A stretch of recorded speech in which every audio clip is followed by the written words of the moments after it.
Good afternoon. This is the October 12th, 2021 regular meeting of the Pinehurst Village Council. I'm Mayor John Strickland, and we have all council members here today, along with our village manager.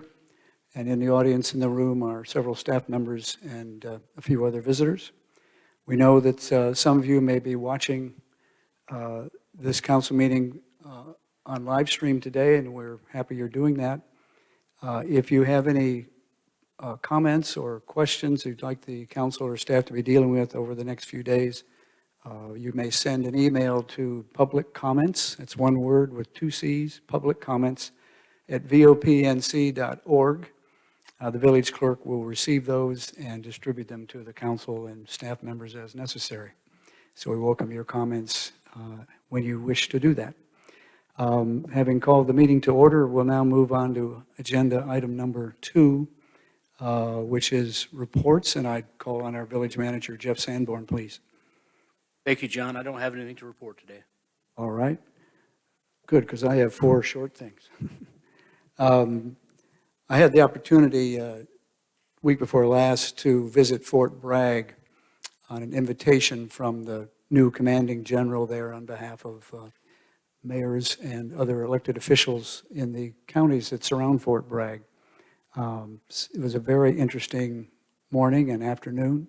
We heard briefings from the primary operations units that are posted at Fort Bragg, and the new commanding general, General Kurilla, spent a great deal of time with us in the morning going over plans for Fort Bragg and all the units that we'd be hearing from through the day.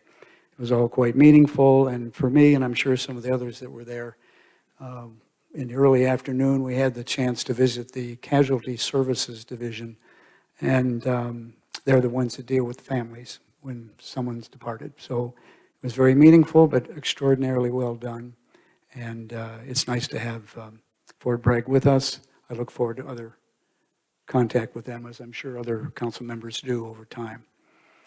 Secondly, last week I spoke to Representative Jamie Bowles. Jeff Sanborn and I had come up with a couple of dates that we wanted to have Jamie meet with us and other council members here. He's unable to do that, at least for another week or so, while the budget is being thrashed out with the governor and the Senate in Raleigh. But we'll get to that appointment, and the same for Senator McGinnis as well.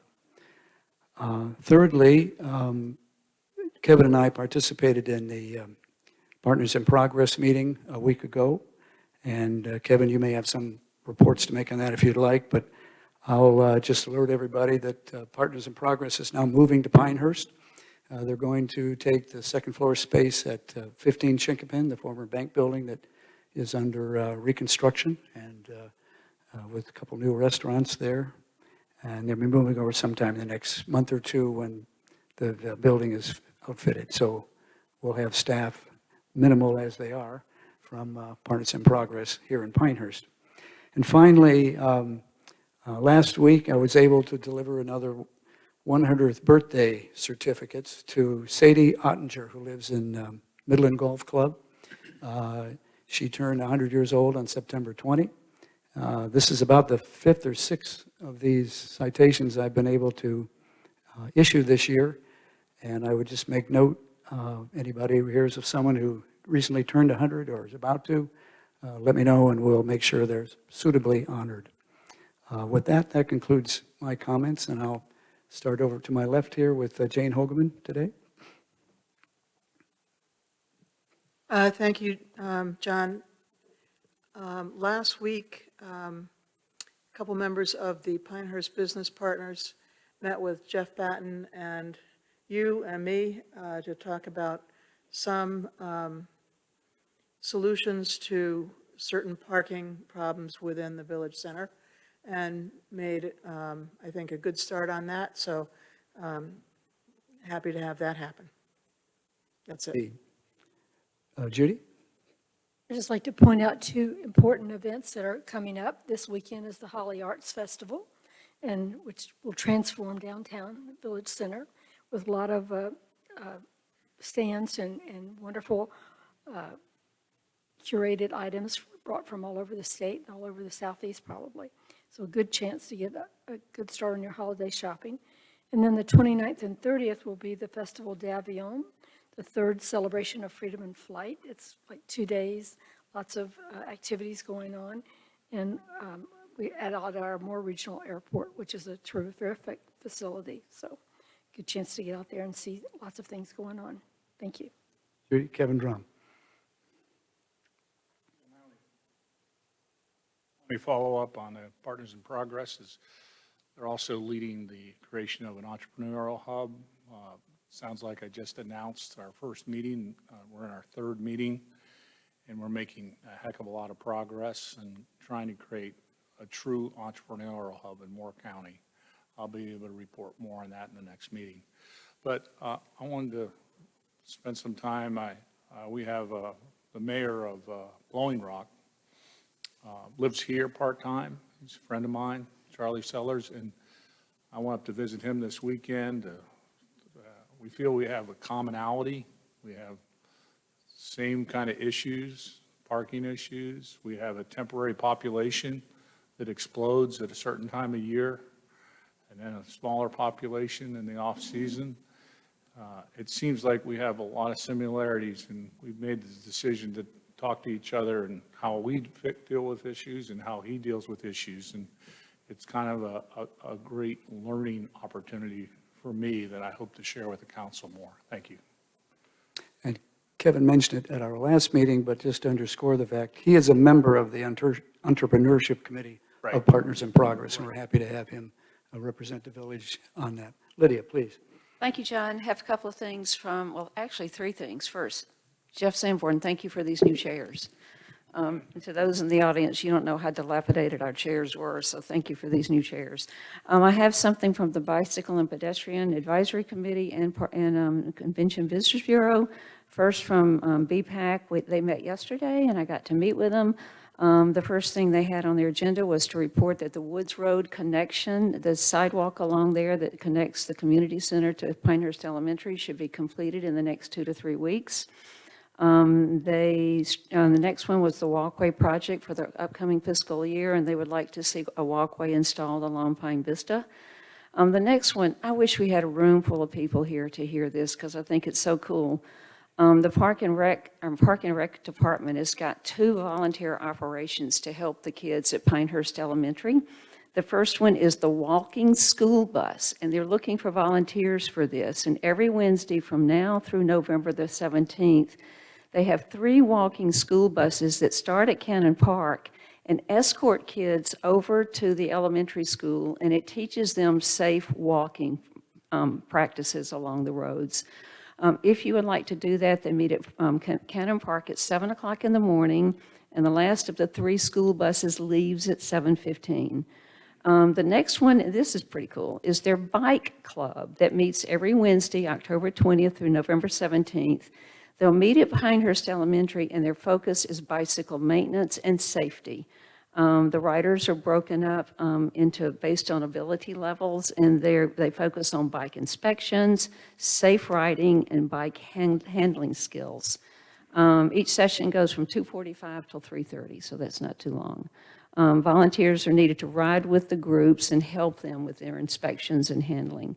And to volunteer for either of these, you can call the community center at 295-2817, or contact me if you're interested. And are we putting this out on social media or, okay. I mean, these are great opportunities to get involved with the kids in positive ways.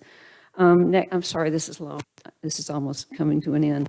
CVB has let me know, and I saw this on the pilot's website today, a little bit of bad news, but we've got a rebound here. Visitor spending numbers are in for 2020, and both visitor spending and occupancy tax numbers were down 31% last year. Despite these bad numbers, Moore County still ranked 12th among the 100 counties in North Carolina. So there's a little silver lining in that. But the good news is, and we've already reported this year there's record visitor spending in Moore County so far in 2021. I didn't know this. The tourism industry employs approximately 4,400 people in Moore County. And the last thing the CVB wanted me to report out is that sales and property tax revenue from travel-generated and travel-supported businesses in Moore County in 2020 was significant. The state and local tax savings per Moore County taxpayer was $352.09. So that's it, John. Thank you. Thank you very much. We'll move on then to agenda item number 3, which is a motion to approve the consent agenda. Before we seek that approval, I'll ask council if there's anything in the consent agenda to be questioned or pulled out for other attention before we consider adopting it. Anything this week? No? Is there a motion then to approve the consent agenda? I'll move to approve all the items listed and considered routine on the consent agenda. That's a motion by Jane Hogeman. Is there a second? A second. Second by Lydia Bosch. All in favor, say aye. Aye. Aye. That carries unanimously. Thank you.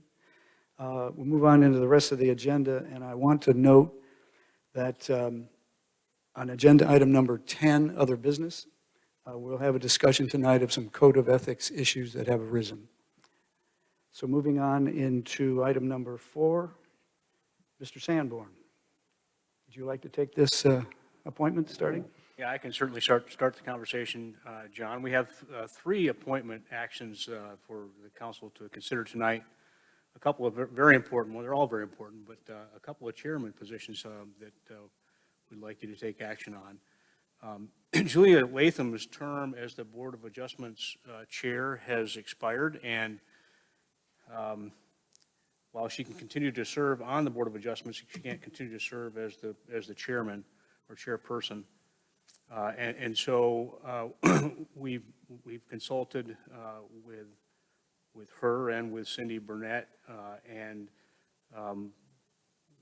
in concert with them, with input from Darren and myself as well, we would like to nominate David Alzamora to be the next Board of Adjustments chairman. All right. Is there any discussion from that? David, is that you behind the mask? I thought you were here, and I know Jeremy is here as well. Is there any discussion or questions for David tonight by council members? Seeing none, is there a resolution to regarding this appointment, please?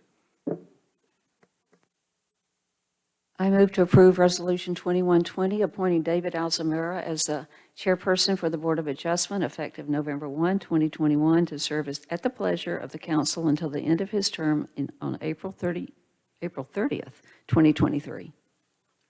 Correct. That's a motion by Lydia Bosch. Is there a second? Second. Second from Jane Hogeman. All in favor, say aye. Aye. Any opposed? David, you're appointed. Thank you very much for being willing to serve. Jeff?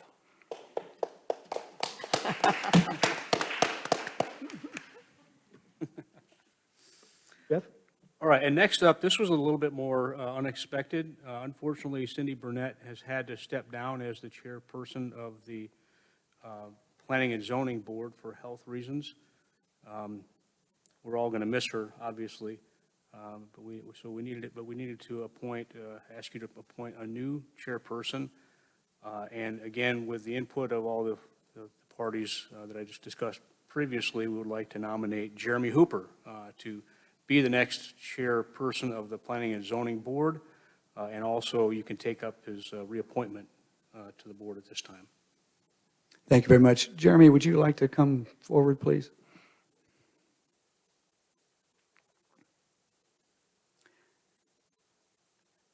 As with David and the other appointments to make, we appreciate your willingness to serve.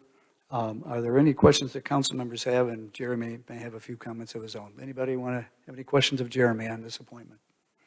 We've read the background. We're a little bit familiar with you now after a few years. So thank you. What might be your comments or questions for council tonight, if any, Jeremy? No, first off, thanks for having me and considering me. This is certainly, like Jeff said, a little unexpected, and golly, we would really prefer Cindy in the seat. However, certainly motivated to do so, feel that it's important work to do and feel capable, and kind of excited because, alternatively to that, because we do have a lot of knowledge on this board. with a lot of important work ahead of us to do, and just look forward to achieving that work. I'm reminded back a few months ago, Jeremy, when we had a joint meeting between the council and the planning board, and I believe you were there. One of the things you were telling us, the board, and we were discussing was training and the ability to work with staff on training programs and bringing people along in their knowledge of how the whole planning and zoning regulations work and process work. So my only encouragement to you, and I know the staff is helping, is to try to keep that going. And we have a lot of projects to look at every time you meet, but the work sessions, the discussion times about training and what's changing in the law, the key issues for Pinehurst, those are things that I hope the board will continue to pay attention to and grow from. So we thank you for your leadership. Yes, sir, thank you. And I'll tell you just on that note that I think that board dynamics is so important to personally me and how effectively we're able to approach each application. And I think our acumen and training growth is certainly important as well. Thank you. Great, thank you very much. So is there a motion? John, may I make a comment before we do the motion? Please do. Jeremy, while I have the opportunity, I just want to say, I actually enjoy watching the streams of your meetings. I so appreciate how hard your committee work, your board meetings, P&Z is, and how hard they work, how thoughtful they are, the exchange of ideas among the members of that board. So like I said, while you're here, I wanted to say thank you to you and to that board for all you do to help us better understand the issues. Thank you, that means a lot. All right. I don't think we've had a motion yet, though, have we? I move to approve Resolution 2121, reappointing Jeremy Hooper to the Planning and Zoning Board and Board of Adjustment, and appointment as chairman for the Planning and Zoning Board, effective November 1st, 2021, to serve at the pleasure of the council until the end of his term on October 31st, 2024. That's a motion by Judy Davis. Is there a second? I'll second. A second by Kevin Drum. All in favor, say aye. Aye. Any opposed? That carries. Jeremy, thank you very much. Jeremy? Thank you, ladies and gentlemen. Yes, sir. Jeff? And then the final appointment action is another reappointment of Paul Roberts to the Planning and Zoning Board and Board of Adjustments. Right. I don't think Paul's with us tonight. No. I had spoken to Paul as well as to Jeremy and David leading up to this. And the question for Paul had to do, and Jeremy and I have talked about this, he has a very interesting schedule with worldwide travel, and sometime he's gone. But it looks like over the next year or so, his schedule may change a bit, and he'll be a regular attendee, or more regular than he may have been in the past. But he's a very valuable member of the board, and I look forward to his continuing to serve in that capacity. Is there a motion then on the renomination of Paul Roberts? I move to approve Resolution 2122-22, reappointing Paul Roberts as a member of the Board of Adjustment and the Planning and Zoning Board effective December 1, 2021, to serve at the pleasure of the council until the end of his term on November 30th, 2024. That's a motion by Lydia Bosch. Is there a second? Second?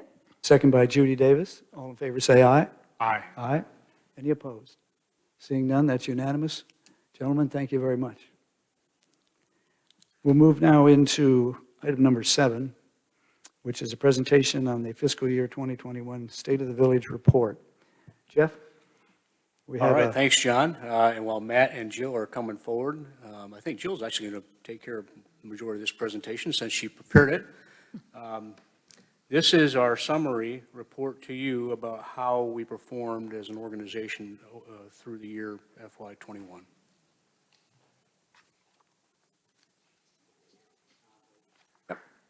Thank you, Jill.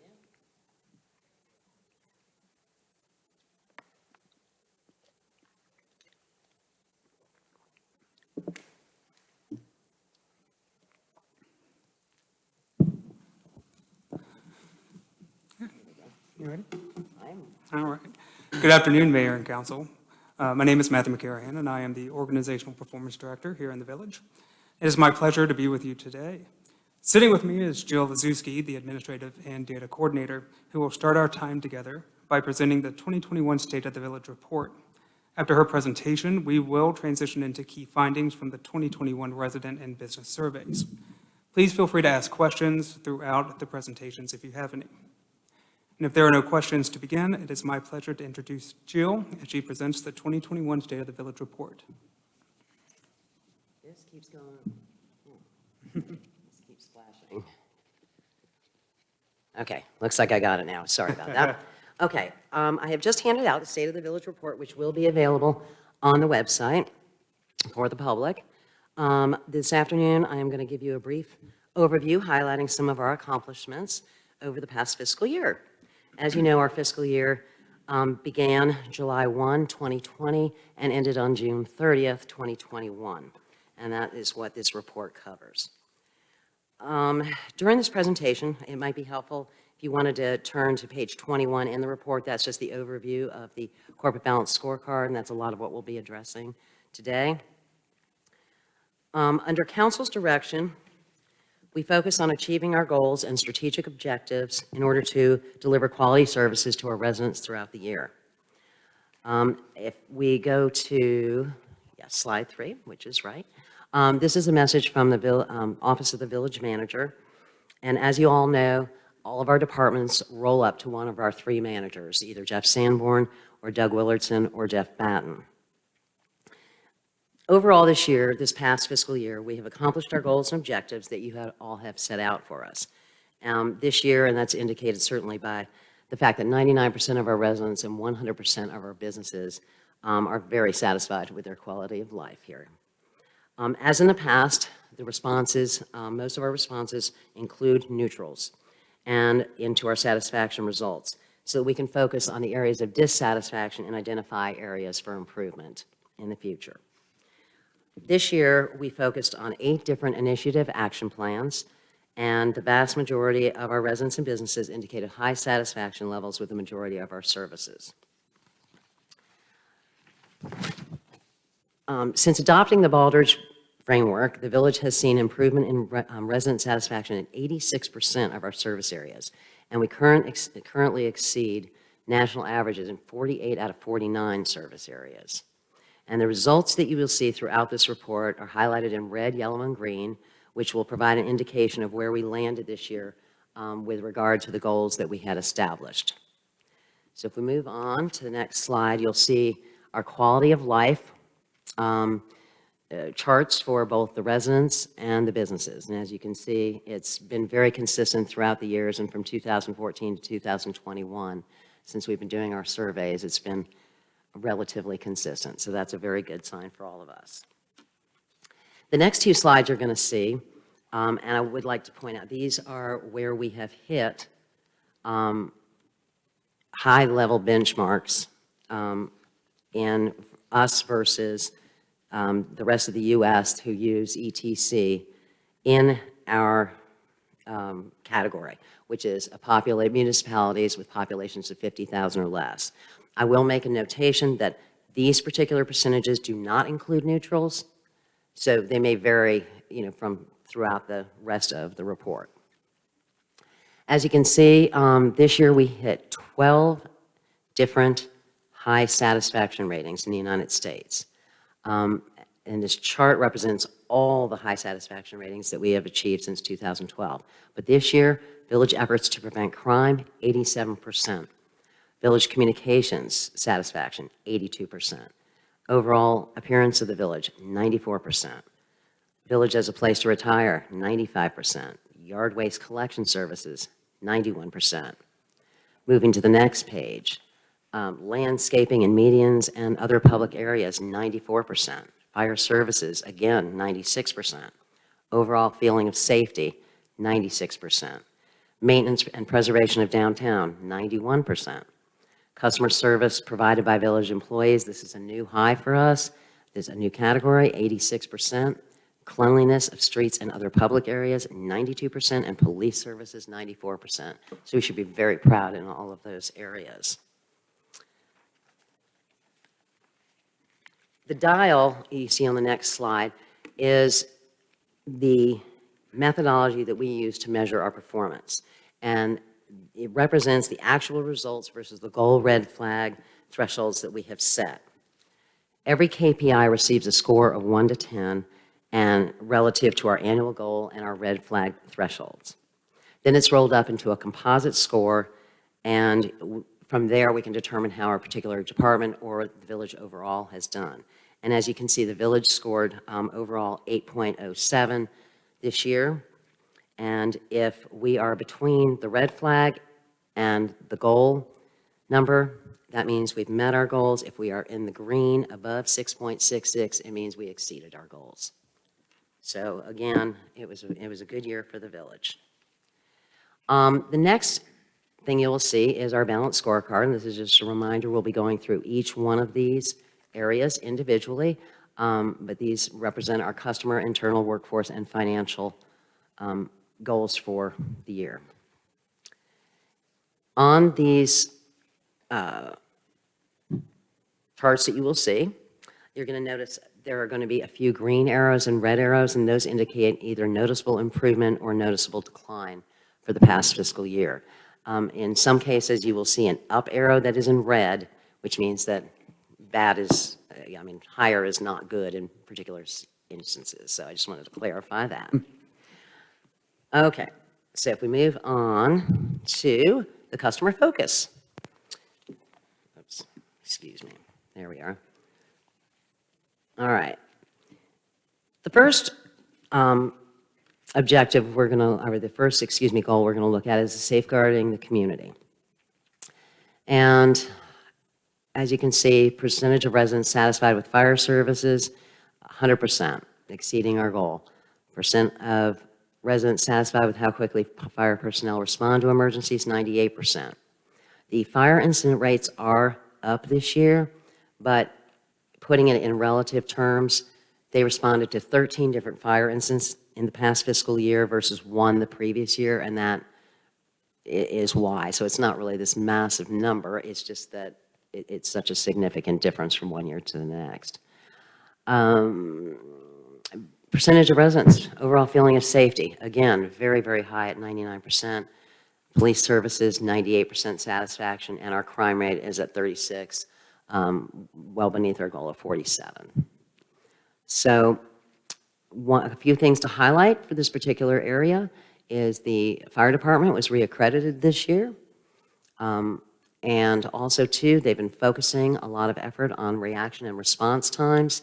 And one achievement this year is they've been able to achieve a reaction time of 90 seconds or less 91% of the time. So that's terrific. Then we're going to move on to promoting high-quality development and appearance.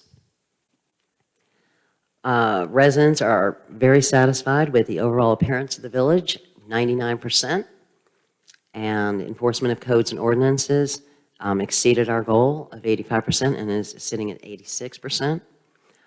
Satisfaction with quality of new development, we have seen a decline down to 79%, and percent of residents satisfied with efforts to maintain quality of neighborhoods at 88%.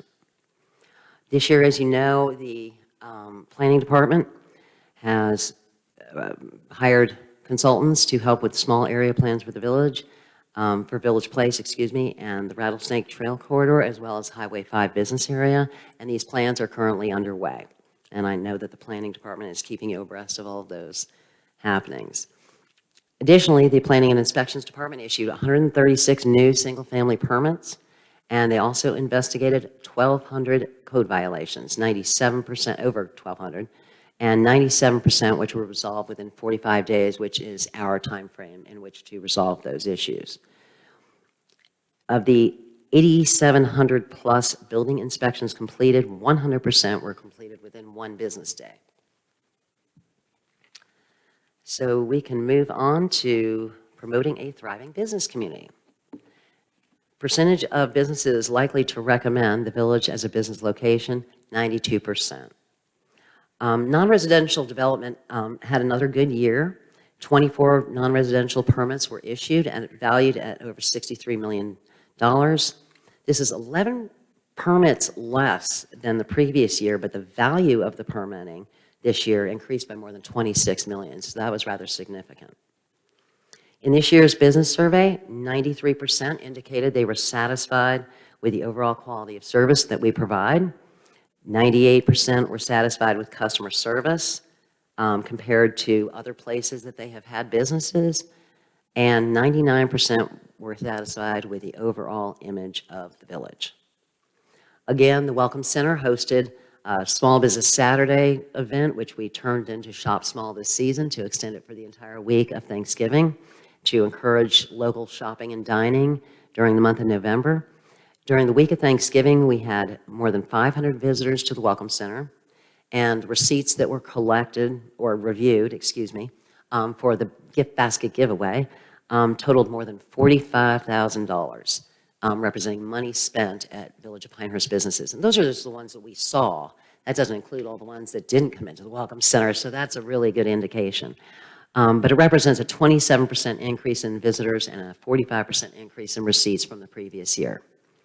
The event also included, as you know, John was there for the drawing last year. We had 3 gift baskets that we gave away, and when people brought in their receipts, they chose which, they got a ticket for every receipt they brought in, and they could put it in whichever jar they wanted. And anyway, the 3 gift baskets were worth over $4,000 last year.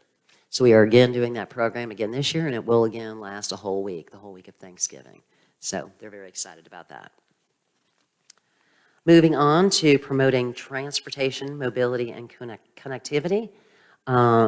We had resident satisfaction of available walkways, a little bit of a decrease there to 67% satisfaction. Percent of residents satisfied with greenway and walking trails, 92%. Collisions per 1,000 population is 34, well below 45, which was very good. Percentage of residents satisfied with adequacy of street lighting, 71%, which is above our goal. And percent of residents satisfied with street and right-of-way maintenance, 88%. So as you know, Village provides and maintains pedestrian facilities throughout the municipal limits. In FY21, we maintained a total of 7.6 miles of greenway trails and 19.3 lane miles of walkways. Additionally, 4.5 miles of the village's 108 centerline miles were resurfaced. 83% from our resident survey indicated satisfaction with the maintenance of streets in our neighborhoods around the Village of Pinehurst. Move on to protect the environment. And the percentage of residents satisfied with stormwater management, 83%. Percentage of residents satisfied solid waste services, 96%. Satisfaction with promotion of natural resource conservation is 89%. And the percentage of refuse diverted from the landfill is down to 15%, which shows a significant decrease. I think that part of the reason, sort of the residual from the glass recycling from 2019 has carried over. And in addition, there was some contamination issues with some of our recycling and being diverted to the landfill or from the landfill. Some of those, I believe, have been addressed, and those numbers should improve. Additionally, as you also probably know, that Moore County has started this major recycle campaign, and I know that there is a meeting, I believe, in Aberdeen on the 14th about countywide recycling discussion and presentation. So I think that with these efforts, we're going to see some improvement in the natural resource conservation. Another thing that was noticed in the survey and a lot of the comments in our resident survey was clear cutting the trees and, taking down the natural, from all the development. So I think that may have impacted that particular measure as well. I'm sorry, Joe, which measure are you talking about now? Oh, I'm sorry, that was the natural resource conservation with regard to the clear cutting of the trees. Right. That it's just a guess. Just because I've happened to gone through all of the comments that we've received, the free comments on the survey, which you all will see. But I think that, and I spoke with Jeff Batten briefly too, and we think that might have a little bit to do with some of that lowering of that satisfaction level also. But we also need to just keep in mind what the margin of error is on our survey methodology. that's true too. Yeah.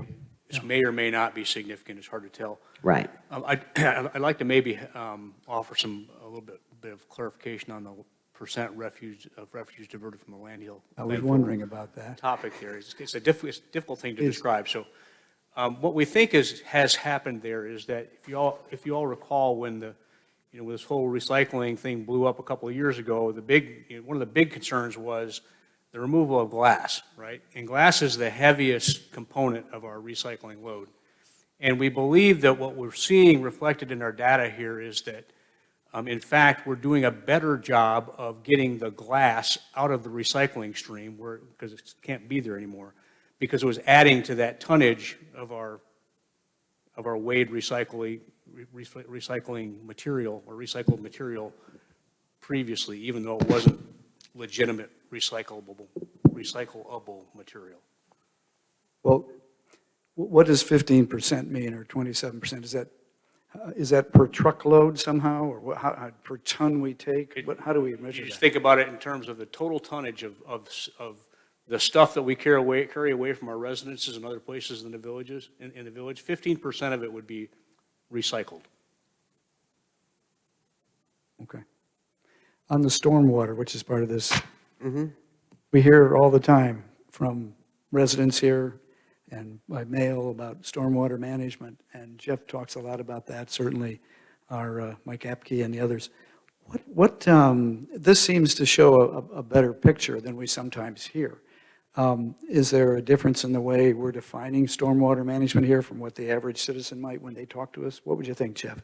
I think that, and we've talked about this a couple times in the past, I think that what this tells us, or part of the story this tells us, is that where we have stormwater problems, they're acute, but they're finite as well. It's not everywhere. It's just a few real bad problems across the village. The other thing I'd say is proximity to hurricanes. 19 was closer to Matthew. So I think that, we haven't had big hurricane hits recently. We've certainly had some extreme storms and bad storms, but I think as we get into a hurricane pattern, that drives that number as well. But, 83% or roughly 80% of our residents just generally don't have a stormwater problem Yeah, around their homes or. in their neighborhood, Yeah. yeah, in their home. Okay. Well, I did get an update also, because we are looking to, create a stormwater master plan, and a firm has been selected, and they're in the process of negotiating those terms, and that should, depending on how they negotiate the terms, if the amount exceeds the village manager's authority, it will come to council, I believe, the next council meeting. So that's good news that that's moving forward.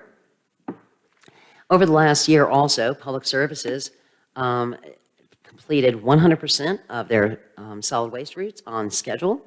In addition, they are also one of the biggest users of our MyVOP, and they responded to 1.04 solid waste complaints per 1,000 collection points, and completing 99% of those complaints on time. So that's excellent service there for our residents. If we move on to promoting active living and cultural opportunities, you can see that 98% of our residents are happy with both our programs and our Parks and Rec facilities. We had a little bit, we try to achieve the goal of 95% satisfaction for the cultural events. Fell a teeny bit short, but I think that all in all, between COVID and the lack of events that we had up until this past May when things opened up a bit, I think that's still pretty darn good. So the adult and youth participation is roughly equal. It's about 50-50% in our programs. In total, there was 182 athletic and recreation programs that were offered to the community throughout fiscal year 21. Residents were quite happy. 95% of the residents were satisfied with our youth programs, 93% with the adult programs, and overall, we had over 4,000 participants in the programs. Now we move on to the internal focus. Professionally manage a high-performing organization. Residents, as I said earlier, were very satisfied with communications at 97%. Level of public involvement in local decisions did go down to 87%, but still was higher than our goal of 85%. Percentage of residents satisfied with customer service provided by our staff, 98%. Satisfaction with value for taxes paid, 93%, and percent of depreciable life remaining on assets at 45%. To leverage technology, we continue to implement GIS strategic plan, including training, which began this fall. The village is also continuing its journey using Baldrige Excellence Framework, and as you know, we were awarded a site visit last October, which fell within the fiscal year. The MyVOP mobile app allows residents to stay involved in village affairs, and we had approximately, to date, as of close of FY21, 5,186 downloads of the app. Village staff addressed more than 45,000 requests and complaints, responding to 98% of those within the desired timeframes that we have set. So now we will move on to the workforce. And we would like to attract and retain an engaged workforce. And 98% of employees and volunteers like their job. So that's very good sign for our workforce. This past year, the village continued to work on the Initiative Action Plan of Workforce Learning and Development, and that will eventually be incorporated into the system for our succession planning process. Vacancies to fill were filled with internal candidates are an indicator of developing our workforce, and this year we exceeded our goal significantly at 47% of our vacancies were filled with internal candidates. The Reward and Recognition Program, our applause cards, our Champions Awards, are a key way to show appreciation for employees and volunteers who provide exceptional service, and 93% of our employees were satisfied with the programs, and 93% of our volunteers felt that they were recognized for their performance. Moving on to the financial focus, we have maintained a healthy financial condition. Total general fund balance as a percentage of actual expenditures, 69%. General fund operating margin, 82%, and general fund debt service ratio, 0.75%. We continue to maintain a healthy financial condition through diligent financial oversight. We also, once again, received a clean audit opinion, and again, for the 28th consecutive year, received the GFOA Certificate of Achievement for Excellence in Financial Reporting, and 14th consecutive year for the GFOA Distinguished Budget Award. So that basically concludes just the highlights, and we are a high-performing organization demonstrated by our residents and businesses indicating the quality of life as good or excellent, for a high percentage of satisfaction with the value received for the taxes paid. Again, just reiterating what we spoke about earlier, we have the highest national satisfaction ratings of our benchmark groups in 21 different areas in the last 8 years, and 12 areas in FY21 alone. We exceed 48 of 49 U.S. average satisfaction ratings, and our resident satisfaction ratings have improved in 86% of our service areas since 2013. Workforce continues to have high levels of engagement, and we continue to be in an excellent financial condition. And I am more than happy to, we do have a few awards too. Those are just a handful. In addition to the 2 GFOA awards, we also have received the ICMA Certificate for Excellence in Performance Management. And those are just a few to mention. And if there are any questions, I would be happy to attempt to answer them. Questions from council members? Jane? Matt and Jill, this was a fantastic presentation. We've done really well, and you've had a lot to say and explain to us about some of these numbers, which, are not necessarily easy to figure out when you are just going through, and I appreciate that so much. And it's really very heartening. Thank you. You're welcome. Other comments? I have a question, Matt, I'll just go ahead. you and I have chatted a couple times, and you're, hardly a month here, I think, at this point. About A month yesterday, yes, sir. And of course, your background is coming from Raleigh and the state government-related activities there, I think.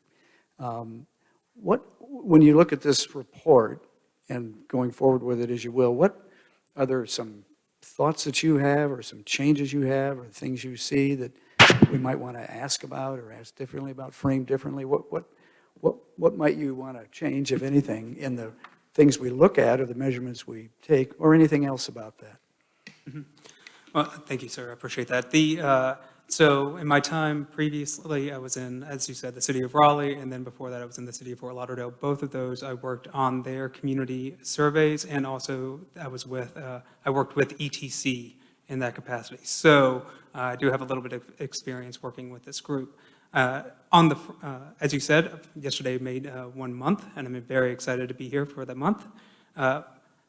Looking at the results, in general, I have not seen numbers this high from any of the other communities in which I've worked in. Across the board, just looking at this at a 30,000-foot view, it is striking the high level of satisfaction that I've seen in multiple sectors. When it comes to and I think that that's something that the Village of Pinehurst should be very happy and excited about. When it comes to your question about changes or anything like that, I would say that as of this moment, if it's okay, it's a little premature for me to be able to say things that I may want to look into differently. However, I do know that I've been in conversation with the village manager and others within and department heads about ways that between now and then when we get to the strategic planning, the strategic retreats, and then moving into early next year, some areas that we may want to look at to provide better insight or different insights into the needs that may be going into FY23. So hopefully that answered your question. Absolutely, and of course, any of your changes and ideas, you're going to want to work with Jeff Sanborn and others, on that. So we understand that for sure. Jill, I wouldn't want to overlook your experience with this report over a while and presenting it tonight. Thank you very much for doing that. How about your own summary for us off your top of your head with your experience here? Because I've been involved in a lot of this data collection for a lot of years now. It was an interesting process for me because I had never actually produced this report before. And so I basically took the template and helped out. But I don't know, it's hard to say. It'll be very interesting to get Matt's perspective coming from different organizations.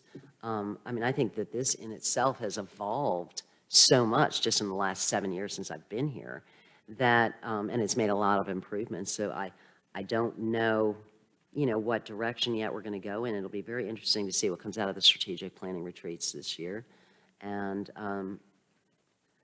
I like the fact that it's readable in the sense that it doesn't go into too much depth, but yet provides a very, a little highlighted perspective with the icons in the report. And the dials, I think, are very easy to read. Okay, we're doing a good job. Let's look at the highlights, or, it can, well, I think all of them are green. I can't remember, but yeah. So, I don't know. We welcome, I think, because I'm going to be helping Matt significantly over the year, coming years, that we certainly welcome suggestions and ideas of what other people might want to see or changes that can be made and how the data is presented. But I think that it really gives a very nice highlight of everything that we've accomplished over the last year and the areas that we focused on. One thing I just will mention, this is it kind of leads into a little bit when Matt's going to get into the survey. Very interesting. We had 803 responses last year. We had 801 this year. So it was almost identical in terms of the responses to the survey. And I did just a quick look just to see how it was broken down, and I was curious to see how the age groups in particular responded to what our population breaks out to. And I thought it was kind of interesting that over 65, we got 51%. They were 51% of our answers on the surveys. And our population, according to the census numbers I saw, and I don't know that I have the most up-to-date, but 41% of our population is in that age group. So that was kind of an interesting correlation. And the 45 to 64%, or 64 age group, excuse me, we got 29% of our responses came from that age group, and our population is 25%, so that's pretty close. The under 44 group, though, it was grouped at 34%, but it also includes all the under 18-year-olds in the census. So that's not really, whereas in our survey, we got 17%, I think it was, back from that age group. But I just thought it was interesting. I just was trying to correlate to see how balanced it really was. And it was relatively, comparable, so. Well, that's very helpful, thank you. Yeah. Lydia, I think you had something to ask or say. I want to echo what Jane says about how great this report is. And I remember when I was on Neighborhood Advisory Committee years ago when Lauren gave this to NAC. And I hope you guys give this to NAC because I loved it back then. I love it now. But, now being here for almost 2 years and you see you guys give this now and we get the surveys, but then you see what you do before December. And you really start appreciating how much staff goes into these numbers before December to help us with our planning. And it'll be really, I want to stand up and cheer when you just said what you said.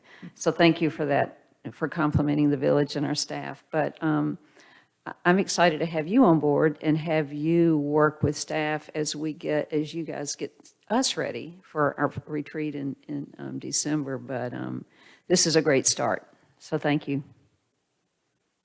Are there any thoughts from council about a different format or different slice of statistics, anything that we haven't asked about? That I they would want leave think it to the professional to give us advice, Yeah, change on this. good. I'm sure that will come over time. Seeing no other comments from council, we thank you very much for this report. Jill, Matt, thank you so much. Well done, thank you. I want a point of order before we move any further. Sure. You added an agenda item that I thought was going to be in a closed session. No, It's into the closed session. no, the announcement was it would be held in a regular meeting under other business. Added it without it being on the public agenda. When we get to that, at that time. Yeah, Kevin. it is not on the public agenda. You can't add something that's not on the public. Not sure about that. We'll talk to the village attorney. It's into the closed session, the second paragraph. Let's deal with that when we come to the end of the regular agenda here before we discuss. I want to deal with it right now. What's council's desire? Should be Should in we the carry closed on with session. the regular agenda and get to other comments and discuss this point then? Second paragraph of the closed session. The second paragraph of the closed session is an accurate statement, as far as I know, of what will happen in the closed session. Yeah, and that's what, But the topics that we intend to discuss under other business are not that piece of business, as was explained, and under the description in closed session. I'm not following what you're saying, I guess, Kevin. Says here, you're talking about to consider the qualification, competence, performance, character, fitness, conditions or appointment, and conditions of initial employment of an individual public officer or employee, Right? effective public officer or employee to hear and investigate a complaint, charge, or grievance fire against individual public officer or employee. That's right. That That's right. is a closed session item. That's correct. But that is not, You inserted something that is a closed session item. I did. Want it in the closed session. I would rather deal with that when we come to agenda item number 2. Deal with it right now. Because we're in the middle of the regular agenda, and I would like to finish that before we go on into other comments. I'm not sure I understand the point you're making, but we'll take it up. I think it should be moved to closed session. To clarify, Kevin, we still have to cover the survey results. I know, but I just wanted to nip this in the bud right now. I'm not sure that's possible, but we'll talk about that. I'd like to go on then, with, if the council agrees, to the next agenda item, and that's the community and business surveys, agenda item number 8. Thank you all again. Welcome you back. Yeah, thank you. Long walk. Just before we move on, I will just want to echo one more time the great work that Jill put forward in the State of the Village report. I recommend that if you start a new position, that you have someone like Jill help you every step of the way. If everything goes great tonight, it's in large part to her and the staff. If it does not go well in the next, then you can put all the blame on me for that. So moving on, let's go ahead and if you can, please bring up the community survey, the resident survey presentation.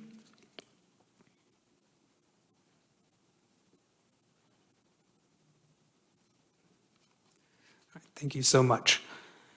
So again, as I said, it's my pleasure being here, and when I say it's my pleasure, I really do mean it, because being able to start in a new position, especially in a place such as the Village of Pinehurst, in this line of work, it was incredibly exciting to say one of the first things I got to do was be able to dive into into these survey results and be able to actually better understand where we were in FY21 and where we can build moving forward. And so for slide 2, so this, as many of you know, this is the 10th year that the Village of Pinehurst has conducted a resident survey with our partner ETC Institute. They are a national leader in market research and local government for local government organizations. ETC has experience in over 49 out of the 50 states and 900 communities.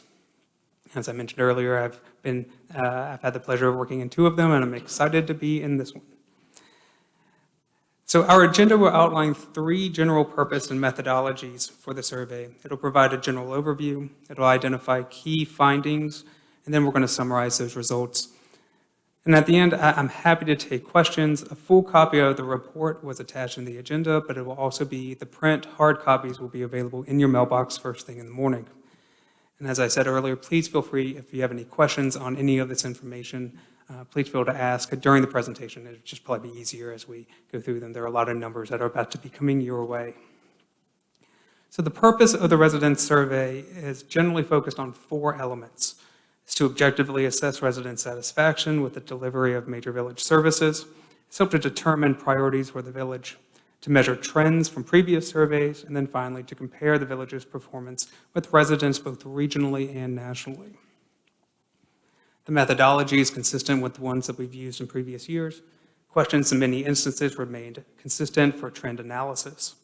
The survey was administered online and by mail to a random sample of village residents, and Jill went over the breakdown of that a little bit earlier. As she mentioned, 801 were completed. The goal was to have 700, and so I thought that was very exciting to have that we were able to oversample a little bit there.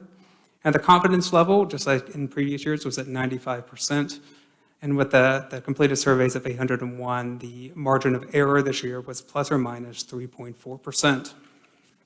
And to that point, the village manager mentioned earlier that on some of these results, there is that margin of error that is a part of this when we're going to be going to that discussion. Matt, so per category, for each category, each one of those measurements, there's the margin of error applies to each one of those. Okay. Yes, ma'am.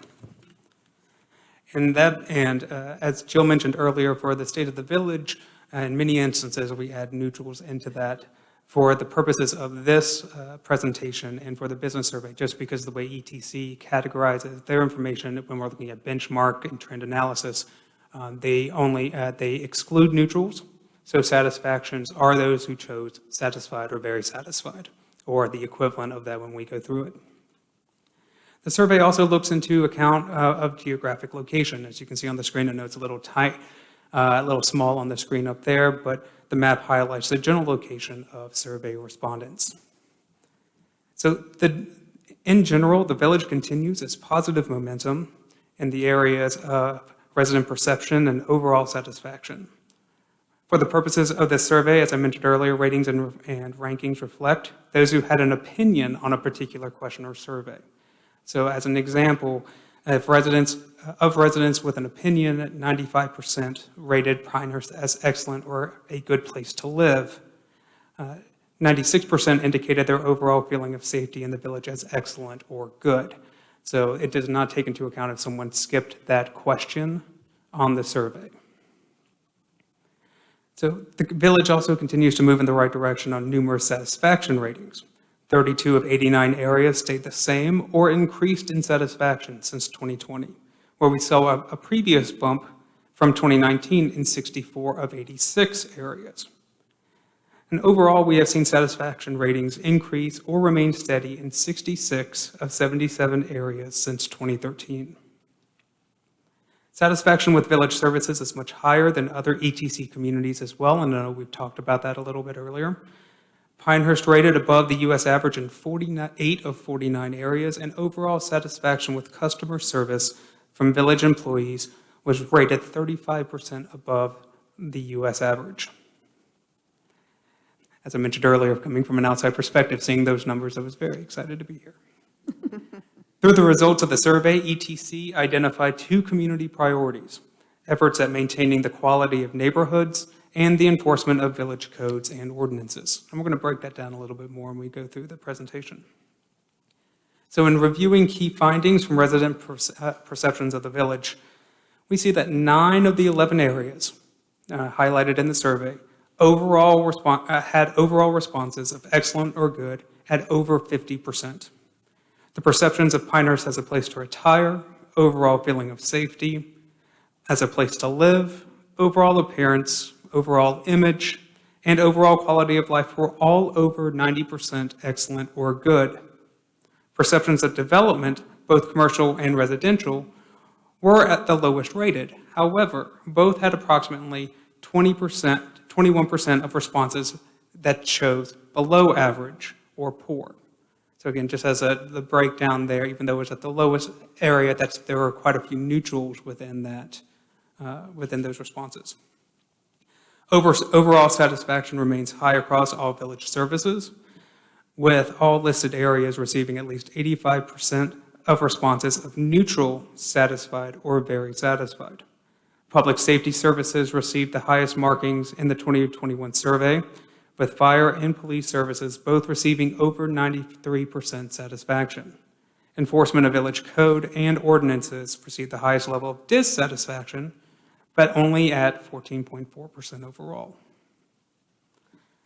In breaking down safety and security further, respondents overall feel either very safe or safe within all 5 highlighted areas.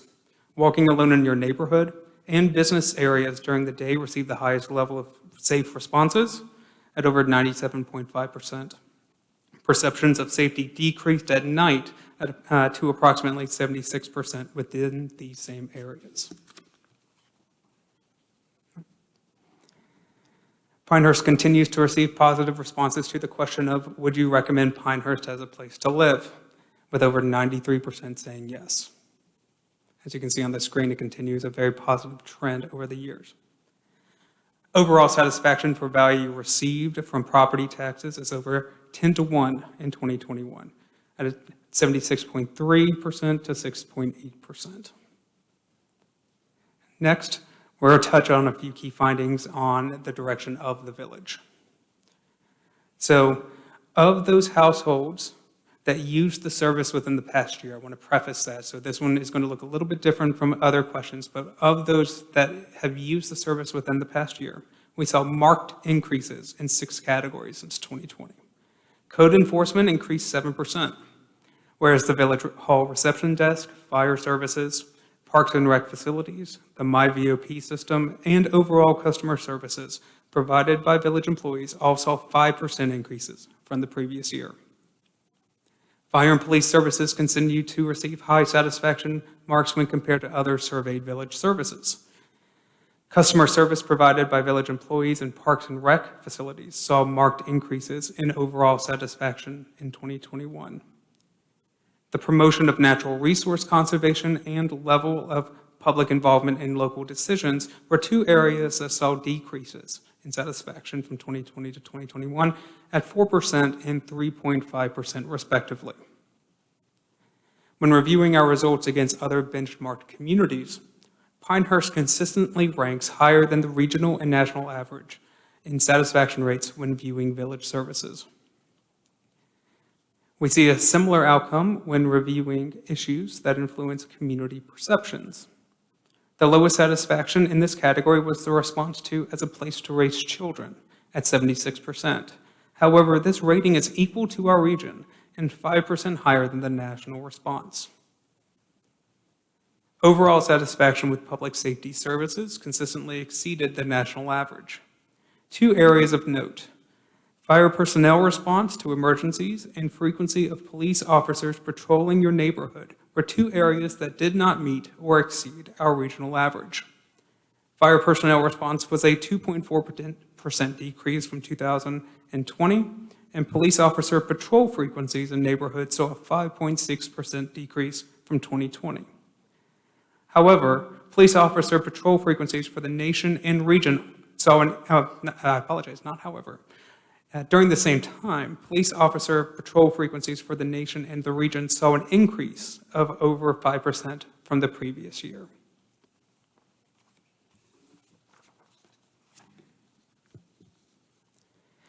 The adequacy of street lighting continues to be a potential focus point, as Pinehurst is approximately 15% below the national average and over 20% below the regional average.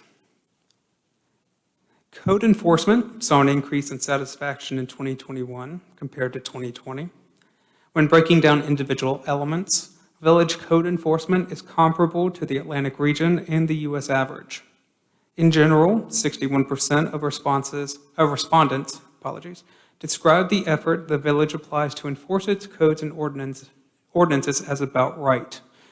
4% indicated that it's too much, and 24% indicated that it's too little.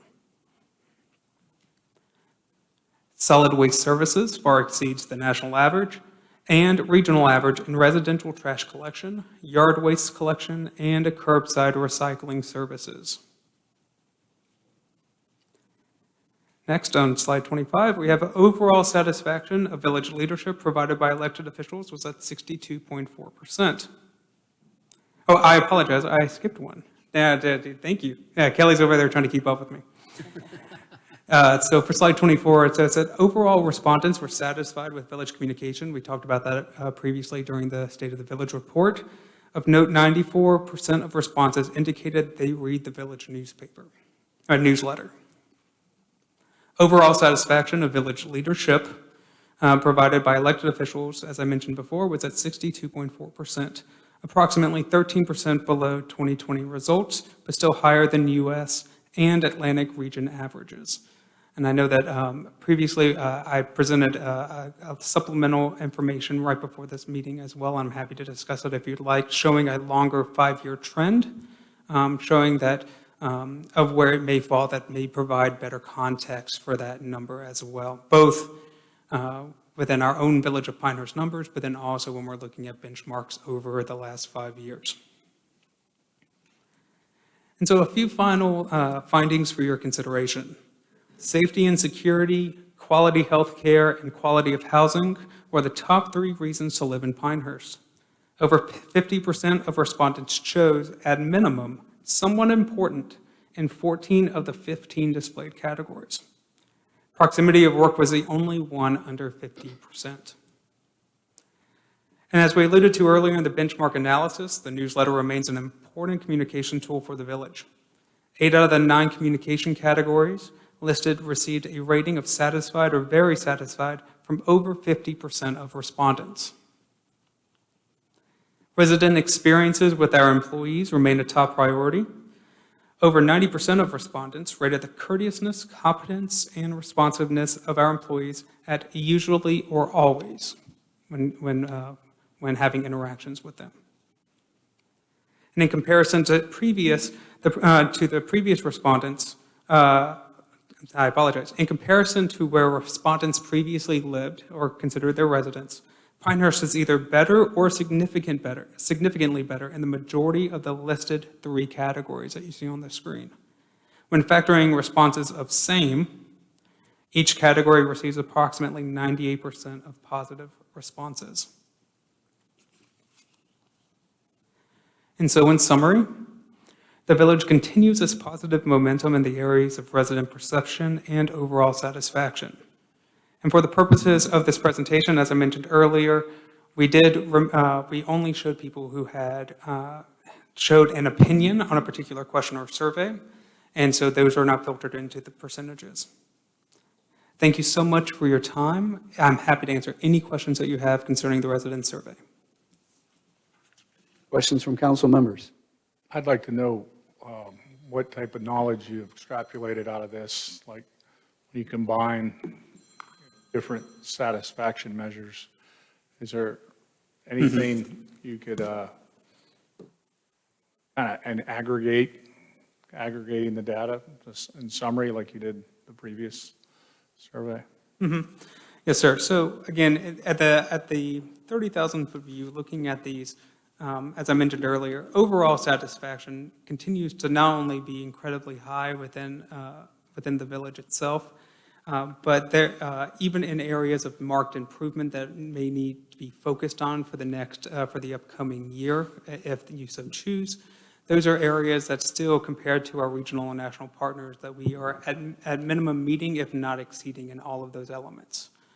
And so the focus on continuous improvement of our services, especially if we're focusing on the village itself, there are areas that I look at that may not be too surprising to you all as well, that, as I mentioned before, that may saw a minor decrease over time, that we say, well, we can still potentially focus our time and energy on these for the next year and continue that positive momentum moving forward. There are some results that I saw in here that are also more reflective of both the regional and national perspective coming out of COVID, or in the release, in the transition from COVID lockdowns to more or less COVID lockdowns. And so, for instance, there are certain areas that say, whether or not, and this is me inferring this, but to say, when you're looking at frequencies of patrols or people's satisfaction with, visually being able to, see, patrol officers around within their neighborhoods, I'm not too surprised to see that number went down perhaps within the village, just because more people are moving around, more people are, patrol officers are potentially having to respond to more types of calls and responses than they probably, than potentially they were during COVID lockdowns. So again, that's just an example. I can go into more detail if you want, but there wasn't anything that I looked at here that for me was a red flag, but there are many opportunities for improvement. Yes, sir. No, same question. Yeah. Also too, just as you probably know, we segment some key survey questions every year, both for the business survey as well as the community survey. And we've just recently completed that, and we segment it in 3 different areas: by where they live. As you know, one of the questions we ask is what neighborhood they live in, by their age group, and also how long they've lived here. So if there's any particular survey, that segmentation is done, and we expanded it. It's quite significant, particularly on the resident side. If there's any particular question that you'd like more of a breakdown on, we can certainly provide that. We do have that available, and I think that's going to be reviewed a little bit more throughout the strategic planning process, and identifying, particular areas where, the satisfaction. I'm just throwing this, actually I can give you an example. Dissatisfaction with the quality of new development, for example. The most dissatisfied neighborhoods, I've got those already. The highest levels of dissatisfaction are Old Town and Lake Pinehurst, for example. The people who have lived here between 11 and 20 years are the least pleased with the new development that's going on. And the age groups of 45 and over, well, actually all age groups 45 and over have at least a 20% level of dissatisfaction with new development. That's just one example. But we go into all of that for a great many of our questions, the key questions that we think address important issues. So that information will be available. So if there's anything specific that you want to review, you just let us know. And we've got Something that. worth testing at the Neighborhood Advisory Committee, just to see if it's, like, the representatives agree with some of those results. I don't know. I know That's that good. usually the state of the village is presented to the NAC. It is. And- We'll be doing that in the next couple months. Right. And Good point, Kevin. so that's an interesting concept. I don't Doing know is testing. if we've ever done any of this segmentation Right, we just presentation to started them it, or but not. I can't recall. We may have, I don't recall. Yeah, I don't either. But, I mean, that's just an example of the type of segmentation and the results you can draw out of it. But that is available as well. And just for a little more clarification on that as well, my goal between now and the time that we have our strategic retreats, we'll be looking at that segmentation to better understand where there may be areas of focus for us, and then be able to present that to you all at that time. And so just over the next couple of months, we'll be able to dive a little bit deeper and be able to get those responses. Any other suggestions, questions from council? Jeff's got a comment. Lydia or Jeff? On your next to last slide, you don't have to go back there. It said 32 of our 89 categories, the ratings were the same or better. The converse of that is 57 of our 80, you're smiling, you know, Yes. that it's worse. So I would say that, and I agree with you, that was my first thought as well. And so I wanted to provide that extra context of what happened in 2020, where we actually saw market increases in 66 of those 77 areas. And so I believe that if you take them into, and unfortunately I haven't broken down each and every one of those areas to see if there's a one-to-one relationship, but to me, what I'm seeing here is that I'm not too surprised that we're not going to be hitting 66 out of 77 every year to that continued increase over time, because the Village of Pinehurst is doing very well in many locations, so there's going to be that kind of flexibility that may exist there, especially when you're dealing with the margin of error that we talked about earlier. If you're hitting at 95% and you go down to 94, 93%, doing it still incredibly well within those categories, but it would not show within that because you're dealing with now less potential upside because you're hitting that threshold of close to 100% at that point. okay, thanks. Yeah, you seem to be anticipating my question, so you already thought of the answer. Thank you. Yeah, Matt, my question is related to that. I recall that when Jason Murato from ETC sent us these results, he made a brief comment about results across the country being slightly down this year. Did he ever clarify that? If he did, sir, I have not heard that back yet, but I am happy to reach out to him and see if I can get that clarification. Let's see if we can find out what he meant by that. Absolutely. Yeah, it could be a number of things, Whether it's COVID related or whatever, Right. or something. or whether being down is number of responses or number of surveys or He was lower talking- ratings. He was talking about the percentages. Ratings. Yeah.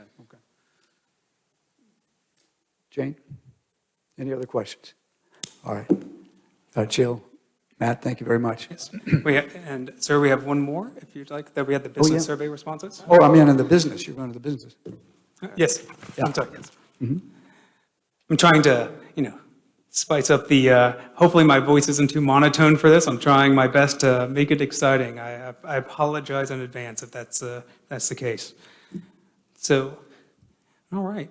So we're going to be able to skip a little bit of the beginning of this just because, again, we used ETC. This is the 9th year that we've used ETC for the business survey side of the house.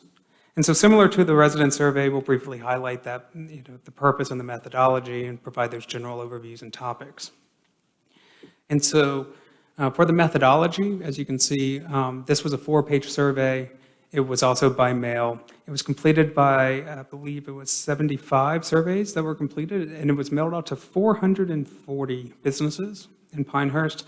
And so at a 95% confidence level, that's going to be plus or minus 10% margin of error. So there's a lot more margin of error here, and the reason why that is because you have a lot smaller size of population that you're dealing with. And so let's start with the characteristics of the business community. 50% of respondents have been operating in Pinehurst for 20 plus years. I thought that was an interesting statistic to bring to your attention. The next slide, there's a general breakdown of primary business categories with healthcare and social assistance as number 1. But as you can see, there's a breakdown of each category on the screen. 44% of respondents are members of the Moore County Chamber. Of the total respondents, 30.3% were from businesses located in the village center. Now, as for business perceptions of the village, 100% of respondents in Village Center were either satisfied or very satisfied with the overall feeling of safety. For businesses located outside the village center, 91% were either satisfied or very satisfied. And as a reminder, just because these are the ETC reports, the calculation of satisfaction is with those 2, 4, or 5 choices, which are satisfied or very satisfied. On the next slide, you can see a breakdown of the responses by years of operation within the village. The largest group, 20-plus years, again making up 50% of those respondents, responded at a 91% satisfaction. Our newest businesses were also at 91%, and the middle 3 categories equaled 100% at either satisfied or very satisfied. There were no dissatisfied responses. For quality of life, respondents were either neutral or satisfied. So 95% of respondents in Village Center and 88% outside Village Center selected either satisfied or very satisfied in this survey. And here's a similar breakdown by years in operation. Similar to slide 12, to previous, the middle 3 categories equaled 100% satisfaction, whereas the newest and oldest businesses had a smaller percentage of neutral responses. There were no dissatisfied responses. Following the trend from recent years, over 90% of businesses would recommend Pinehurst as a business location. And here is a breakdown by business location, with 94% choosing at minimum somewhat likely in Village Center, and 91% from businesses not in Village Center. And one more, talking about segmentation earlier, we broke this down a little bit more for you for this presentation. Here's the same question again, but now broken down by years in operation. And this breakdown is similar to the others that we've seen within the presentation based off of years of operation. Again, the 2 side categories followed by the ones in the middle. Followed a very similar trend to what we saw previously. And so in FY21, 85% rate the business environment as good or better than previous, a 4% increase from 2020. Now we will next turn to satisfaction of village services and priorities for improvement. 96.7% of respondents rate the village's customer service as good or very good. I think that's something that I'm very proud of. Public safety received incredibly high marks when it comes to satisfaction as well. The lowest satisfaction, code enforcement, still received a rating of satisfied or higher in 87.5% of respondents.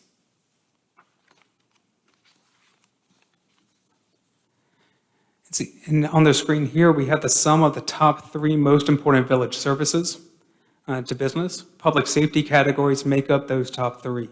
Police patrol, fire emergency response, and police emergency response. 92.75% of respondents said that overall quality of services provided to businesses by the village of Pinehurst either met or exceeded their expectations. Overall business satisfaction was high across all 8 highlighted categories on the screen. All areas received at least 60% of their responses of either satisfied or very satisfied. When adjusting for neutral responses, all categories were at or above 79% not dissatisfied. Businesses rate their most recent interactions with village staff, and the results were high across all 4 areas highlighted. Respondents showed low levels of dissatisfaction across community development areas, with all respondents selecting either neutral or higher at least 85% of the time. And then finally, we're going to quickly just go over some communication and event impact numbers. Overall, businesses are satisfied with the village's communication with business owners. As you can see on the screen, quite a few have either chosen satisfied or very satisfied. The best way to communicate is by email, through monthly business e-news. The second best option is through direct mail. And when it comes to events impacting businesses, all highlighted events fell between 31% and 43.8% positive impact. The majority of responses stated that events had no impact on their business. And so in summary, businesses have a high level of satisfaction with village services. Those, the three areas of focus of the highest levels, I apologize, are fire emergency response, the village hall front desk, and police emergency response. And I apologize, there's a fourth one up there, building inspections, had to flip the page over. 41% of surveyed businesses feel that the overall business environment in the village is better than 2 years ago. 33% feel no change, but that the atmosphere is good. So most important village services are public safety and response and streets and grounds. And finally, 81% would be very likely or likely to recommend the village as a business location to friends.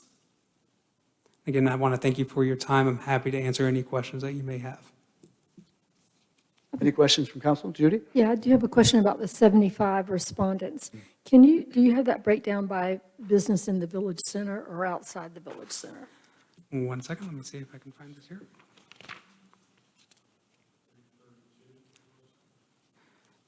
Yes, so as I'm seeing here, we have, it's approximately 30%. Okay. We're in the, is located in the in the village center.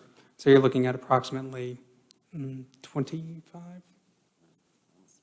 I'm sorry, there were 70 responses altogether, right? 75, 75. 75 responses. And 30 of those were in village center. 30%. 30%. Percent. Okay. Yes. Okay, I missed that, thank you. 21. Yeah, I am stunned. The impact on events on business, that of tree lighting and Holly Arts, 54% in the first category, well, both categories say those events have no impact on business. I think it's important to remember that a lot of our businesses are not retail or restaurants. A lot of them are closed, too. Yeah. A lot of them are closed during those events. And a lot are not even located in village center. Yeah, well, when you realize of the 75, a lot of those are not in the village center, so Well, then you have maybe to. that's a good way to segment that question then. Yeah. You know, look at that based upon the ones that are in the village center, Yeah. because otherwise, In fact, It's is that irrelevant. data deep in the statistics here? That the future point It's we could available, we discuss just this? have to analyze it. Yeah. It's available. Interesting. I'll make a point of it. I'm sure that'll skew it. And just as a quick reminder of the primary business category, about 30% of those respondents of this survey was actually healthcare and social assistance, followed by real estate and rental leasing. And so that makes up about 62% or so of the total respondents who fell within those three categories. Matt, it was healthcare and what? Social services, Social services. I How don't would know we any of define that? those. social assistance, I apologize. Say again? Healthcare. Social assistance. Social assistance. Yes, sir. So related to the hospital, I would think, Home health care. or other things. Yeah, okay. I think if you could look at village center responses by category Yeah. of business, that would be Yeah. interesting. Go into the retreat. Bring that to you in the retreat. Put it down. We're on it. The pre-retreat. Yeah, that'd be a good point for that. Well, actually, you look at tree lighting, Holly Arts, Live After 5, Sand Hills Motoring Festival, Farmers Market. These are all events that are held in the village center with a real high rating of no impact. So slicing and dicing this for village center businesses would be real helpful. Absolutely. Any other questions? Seeing none? I think that completes it, Matt, right? Sir. Jill, thank you very, very much for both of you. Thank you all. You're welcome. Thank you so much. Thank you. We'll move on to item number 9, resolution changes to the position classifications. Jeff? And Thank you, Edward? John. This is one more baby step forward in our path to assuming responsibility for library services here in the village of Pinehurst. I think we've told you in the past that what we're recommending is 4.5 FTEs as the initial organizational structure for the library and archives. And based on some market analysis that we've done, as well as some internal equity analysis that we've done, Angie's going to present some recommendations to the changes for changes to the pay and classification plan that would tell us where those 4.5 FTEs fall in that plan. Right. And this all has to do with the library and archives. That's correct. Okay. That's correct. So- Thank you, Angie. Absolutely. I was just here back in June to do the annual market adjustments that we do. And now, since we have added the library, the next step would be to make sure that those positions are added to our pay plan so we can start the recruitment process at some point and have folks ready to go as village employees as of April, the middle of April. So with the limited information we can find, of course, libraries owned by towns are few and far between, but with the information we have three titles that we want to add to our pay plan.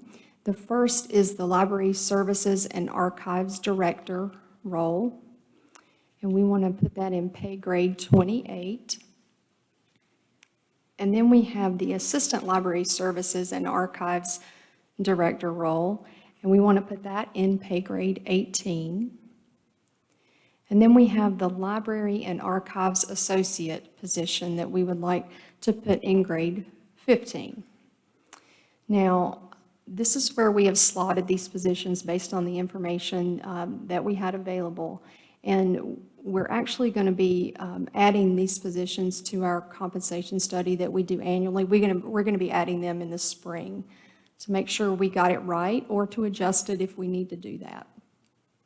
So I think the original documents you had, the archives wording was not added on the assistant director and the associate positions, but we've gone back and added those because it was appropriate to add that archives language in there.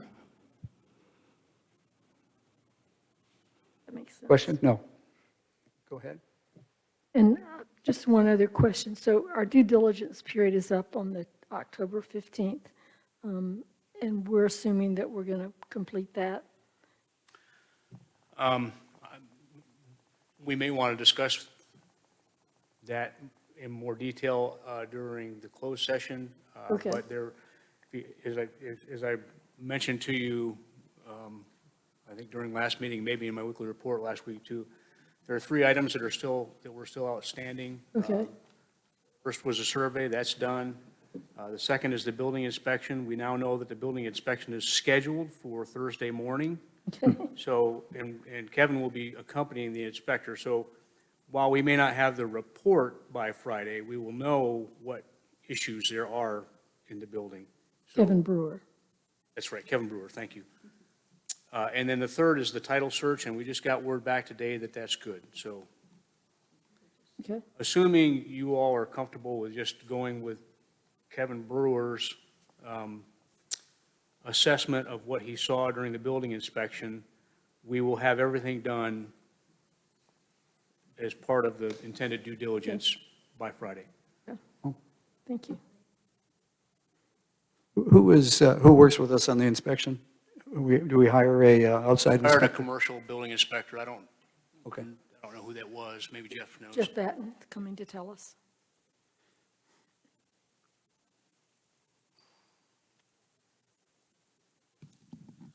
The firm is WB Treese out of Raleigh. Have we used them before? And We have not, but We've we not. did check references on them, and they are commercial inspectors, is what they do as a company. So Okay, There thank aren't a you. lot of them around there, out there, so it's kind of hard to round them up. Are there other questions, Angie? We need to have a resolution here, I think, for you. Yes, there should be one. There is. I'll move.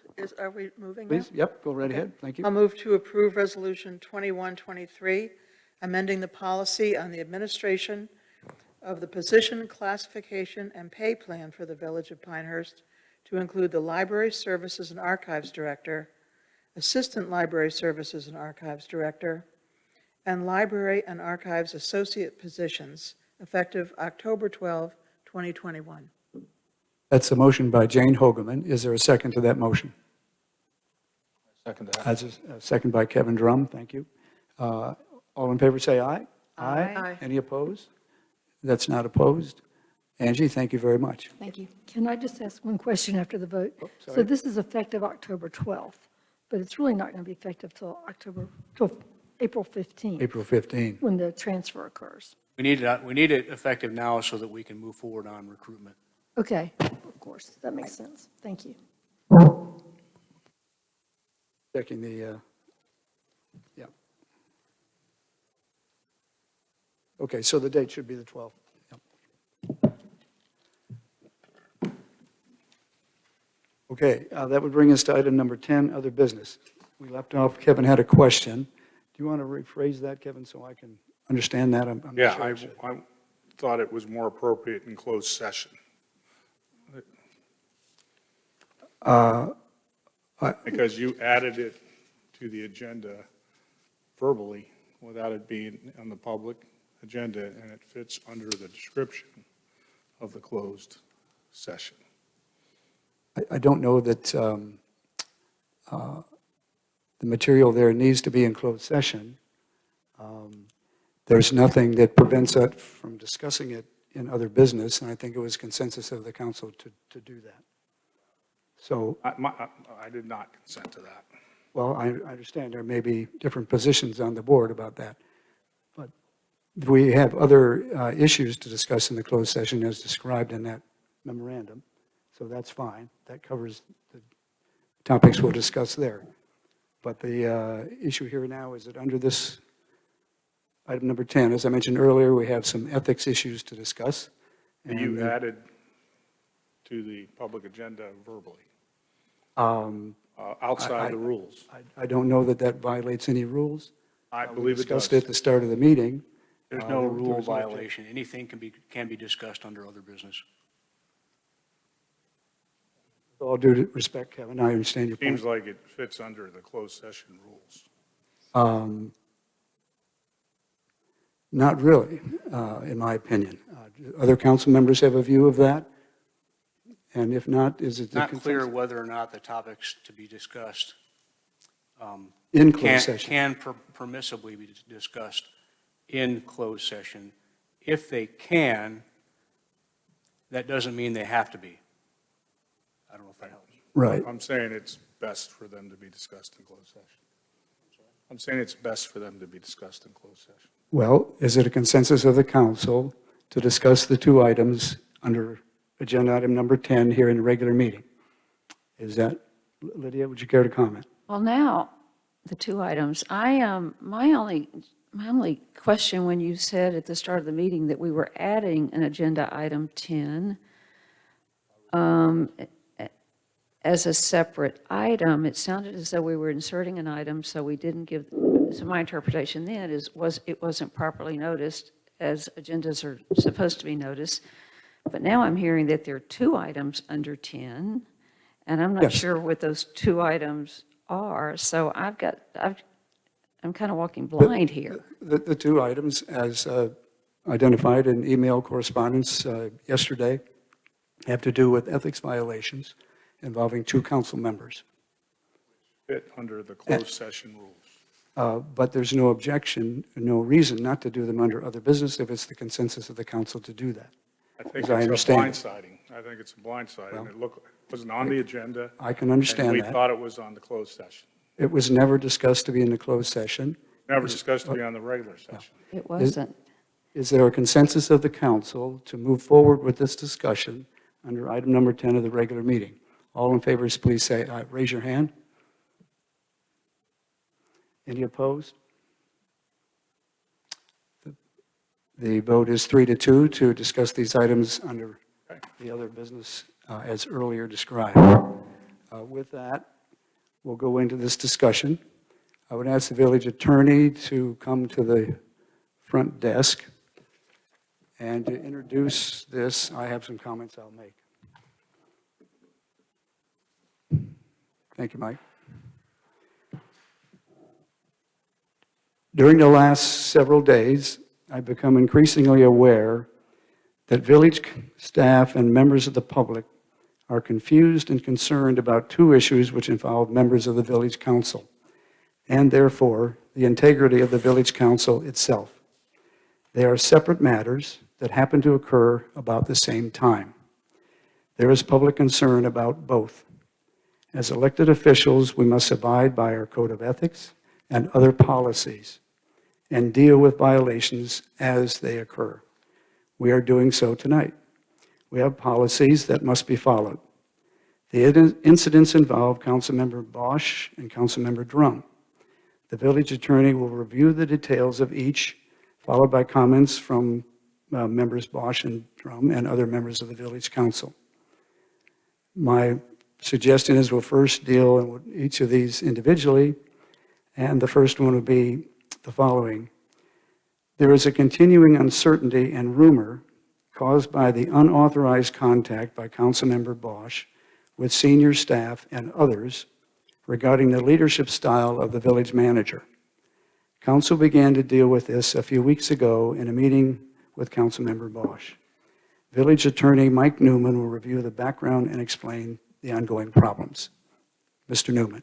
Wait, John, I'd like to say something, and I emailed you guys at, 3:45 this Yeah, afternoon. go ahead. All right, let's kind of go through this. We had a closed session, and we discussed this, and you... Excuse me, Lydia, I think, with all due respect, the village attorney is going to present some Right. information, and you and all of us will have a chance to discuss that, decide what the appropriate Well, let's back up to action the is to- email I sent earlier. I have been away all weekend on family business. Yesterday, I read an email that for the first time Yep. had additional allegations that I have not had the opportunity to look into them, to respond to them, and I feel blindsided right now that I haven't had the opportunity to hear these. And I guess I can sit here and just listen and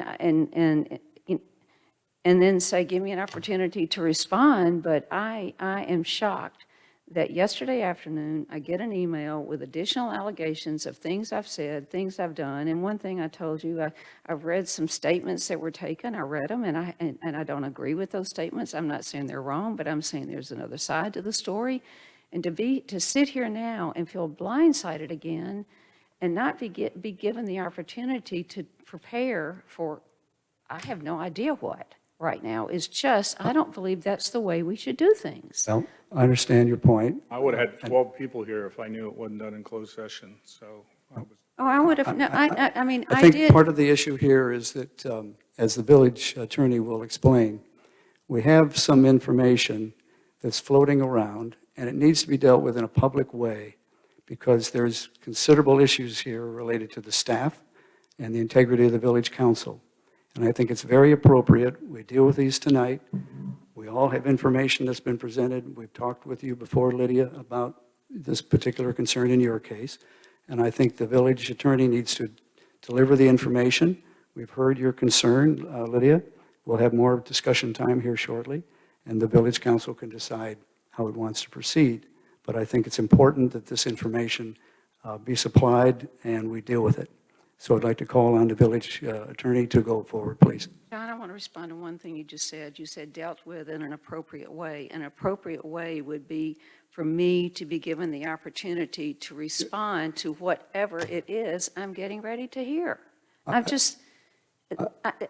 blindsided. I feel like this Way is to being, run this has been handled in a way that doesn't give me an opportunity to respond to it. You may be saying things right now that are going to be harmful to my reputation, that I have never been given the opportunity to respond to.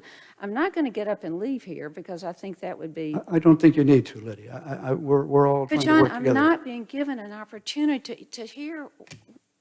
Highly political. You have information that was circulated with respect to two statements, among other information and emails, that was supplied to you about concerns that were raised. So I've given a brief summary of that. We felt it was fair to turn this material over to the village attorney in both cases to look at the details, come up with what he thought was an appropriate information stream, and supply that to us here tonight and to those who are participating in this meeting. And I would ask the village attorney if he would wish to make any comment about your suggestion, but I do believe the village attorney needs to make his report, and we can deal with it from there. Yeah, but John, when I read the email that you sent today or yesterday that I read, and giving me this information yesterday hardly gives me time to respond, but I mean, I could sit there and list things that you said, and I would want more information on those, and I didn't get them, and now I'm sitting here in a meeting, in a public meeting, where the public's going to hear one side of the story. I'm not prepared to deal with the allegations, accusations, one-sided presentation of facts. I'm just not prepared to deal with them, and I think it's grossly unfair and unprofessional. Well, I do too. I understand. I think it's Mr. Dunn makes his irresponsible. comments too. Would the village attorney wish to make any guidance comments here, or do other members of the council wish to speak at this time on that point? And I think it's irresponsible. May we ask the village attorney to make his comments, please? Certainly. I was informed on Thursday afternoon that there was a consensus or a majority of the village council that had directed me to determine whether the council had the authority under North Carolina law to address perceived transgressions by council members of the Code of Ethics for the Village of Pinehurst. So the question posed to me on, or at least what I was informed that the council had wanted me to answer, the question, does the council have the authority under North Carolina law to address perceived discretions? I answered that question in the affirmative to the village manager and to the mayor. Some of these issues, as the mayor pointed out, occurred during a similar time frame during September, and there had been some emails that had gone back and forth between various council members. My involvement in this generally began on Thursday when I was asked what is North Carolina law with respect to addressing these types of issues involving the village council's code of conduct. Just for clarification, the Code of Ethics for the Village of Pinehurst was adopted by the then council in 2010, and that is in response to General Statute 168-86, which required back in 2009 that by the following year, each municipality, the council of each municipality had to adopt codes of ethics, had to include certain things, it could include others. But the then council in 2010, pursuant to the statutory mandate, enacted the Code of Ethics that we're here to discuss, or actually you all are here to discuss today. So having answered the question in the affirmative, yes, the council does have the authority, should it choose to do so, to address perceived transgressions. The question is what has actually had occurred. And in that instance, I believe the mayor has directed me to start with Lydia Bosch. Back in early September, specifically September 8th and 9th, Councilmember Bosch had requested that the Pinehurst Police Chief meet her at Lake Pinehurst to discuss some issue. When the chief of police got there, the initial report or the initial discussion was concerning the tree ordinance and how our delegation to the General Assembly perceived Pinehurst staff's interaction on the tree ordinance issue. That conversation between Ms. Bosch and the police chief then morphed into questions from Ms. Bosch to the police chief involving our village manager, Jeff Sanborn. And specifically questions addressed to the police chief as to whether he had heard anything about the village manager's leadership, that the rumors that people can't work with the village manager, that these are rumors that apparently had been started by some of the members of our local delegation to the General Assembly. And Part of this then involved the issue of not having first informed any member of the village council that such a meeting was going to take place, or that such a line of inquiry was going to take place with the police chief.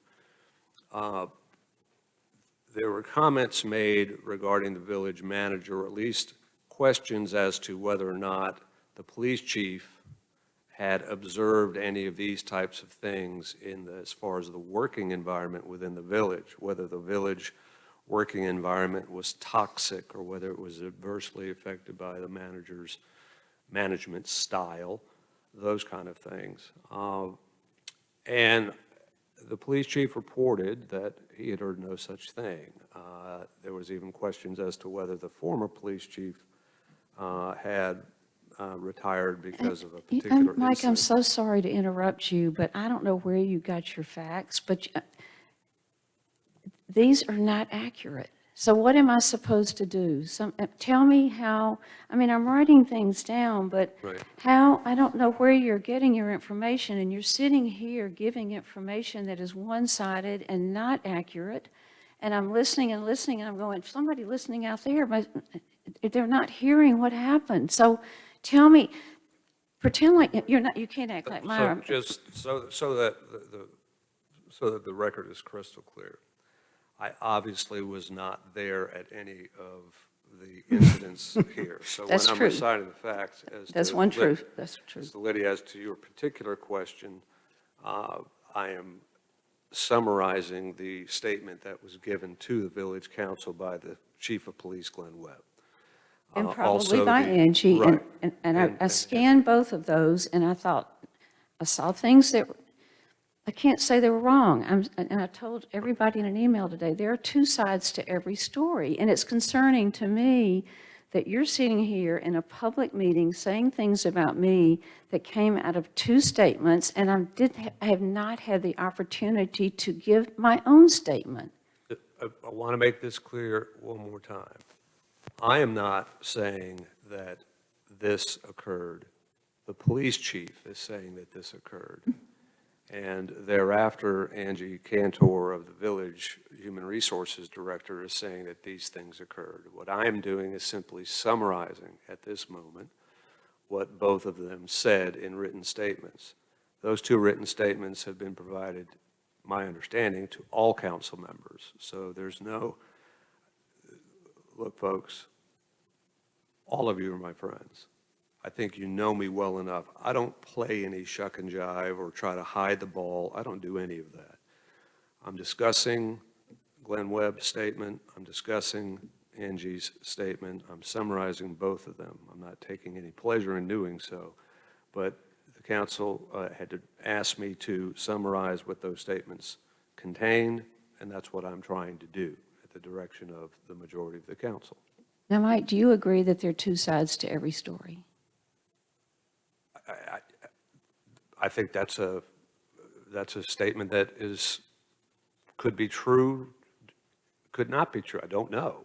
That's if there is two sides, I'm assuming, based on the way I understand that the council plans to proceed tonight, that your side of the story will be welcomed. They When? wanted to hear from it. I know that that's what. But put yourself in my position, and you're sitting here being accused. I'm not saying Angie's wrong. I'm not saying Glenn is wrong. I'm just saying that that is one side of the story. Right. And put yourself in my shoes, knowing that there is another side, but you're being, these partially true statements are being presented to me, and I'm going, but wait a minute, I haven't had the opportunity to present the other side.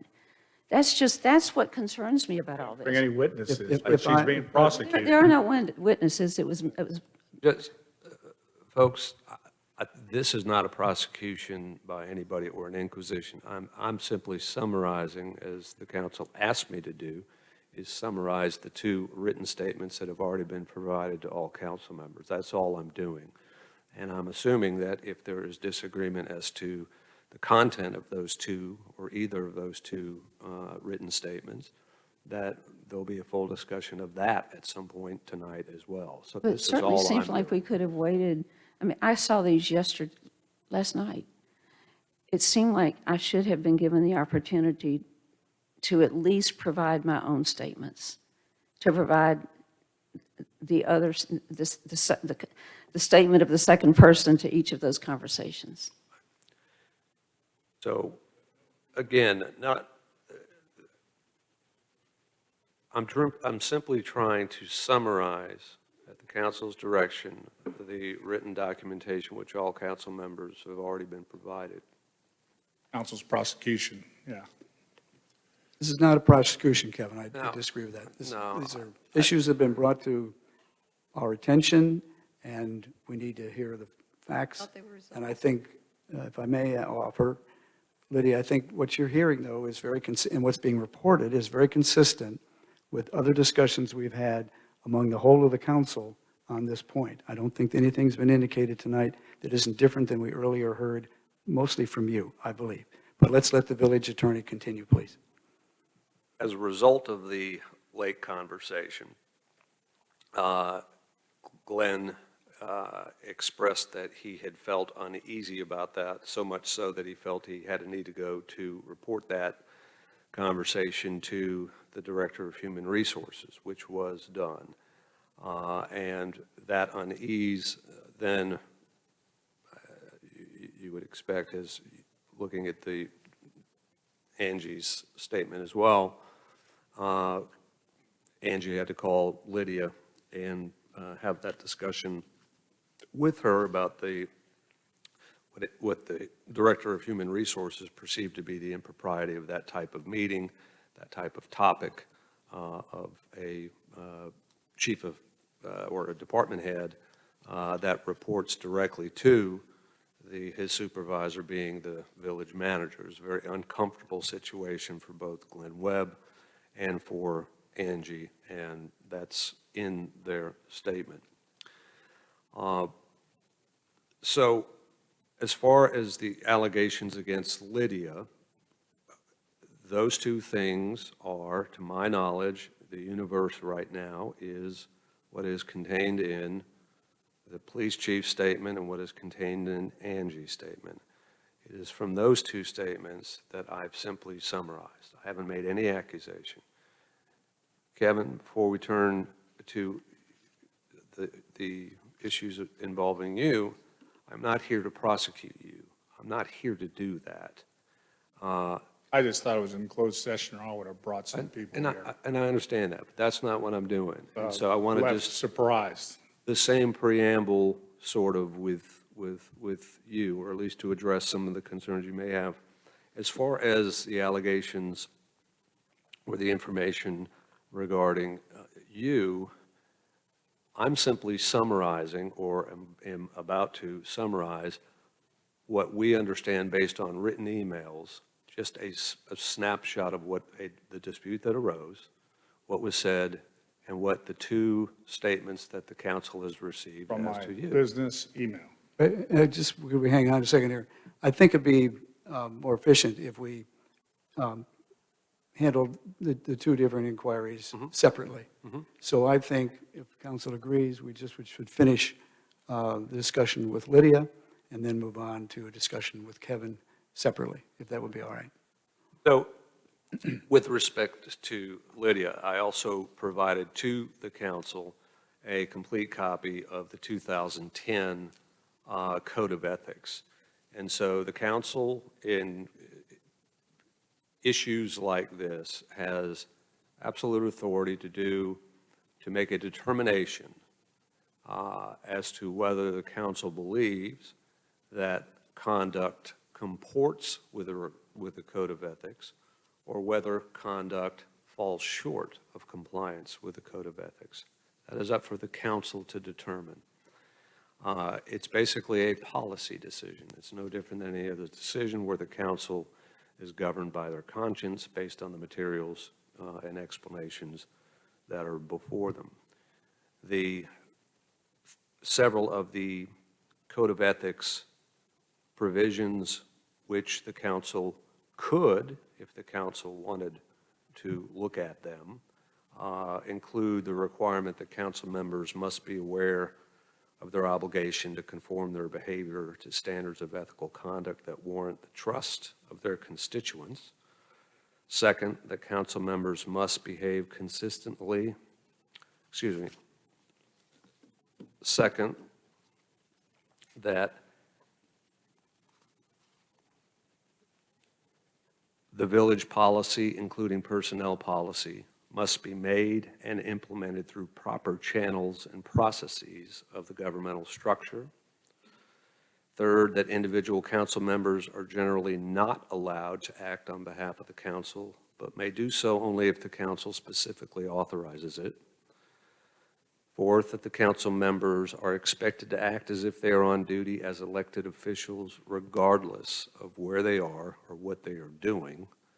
And lastly, that the council will consider impropriety in terms of whether a reasonable person who is aware of all the relevant facts and circumstances surrounding the council member's conduct would conclude that the action was inappropriate. That is basically the test under our Code of Ethics as adopted 11 years ago. So as to Lydia, again, I'm here to report to the council in summary form the statements that have been provided to the council, as well as relevant provisions of the Code of Ethics. So, thank you very much. Lydia, you have things you want to make us aware of, please feel free to do so. Well, I heard about this yesterday, and I just saw Glenn's and Angie's statements and read them briefly yesterday. I had no idea we were going to go into this much detail tonight.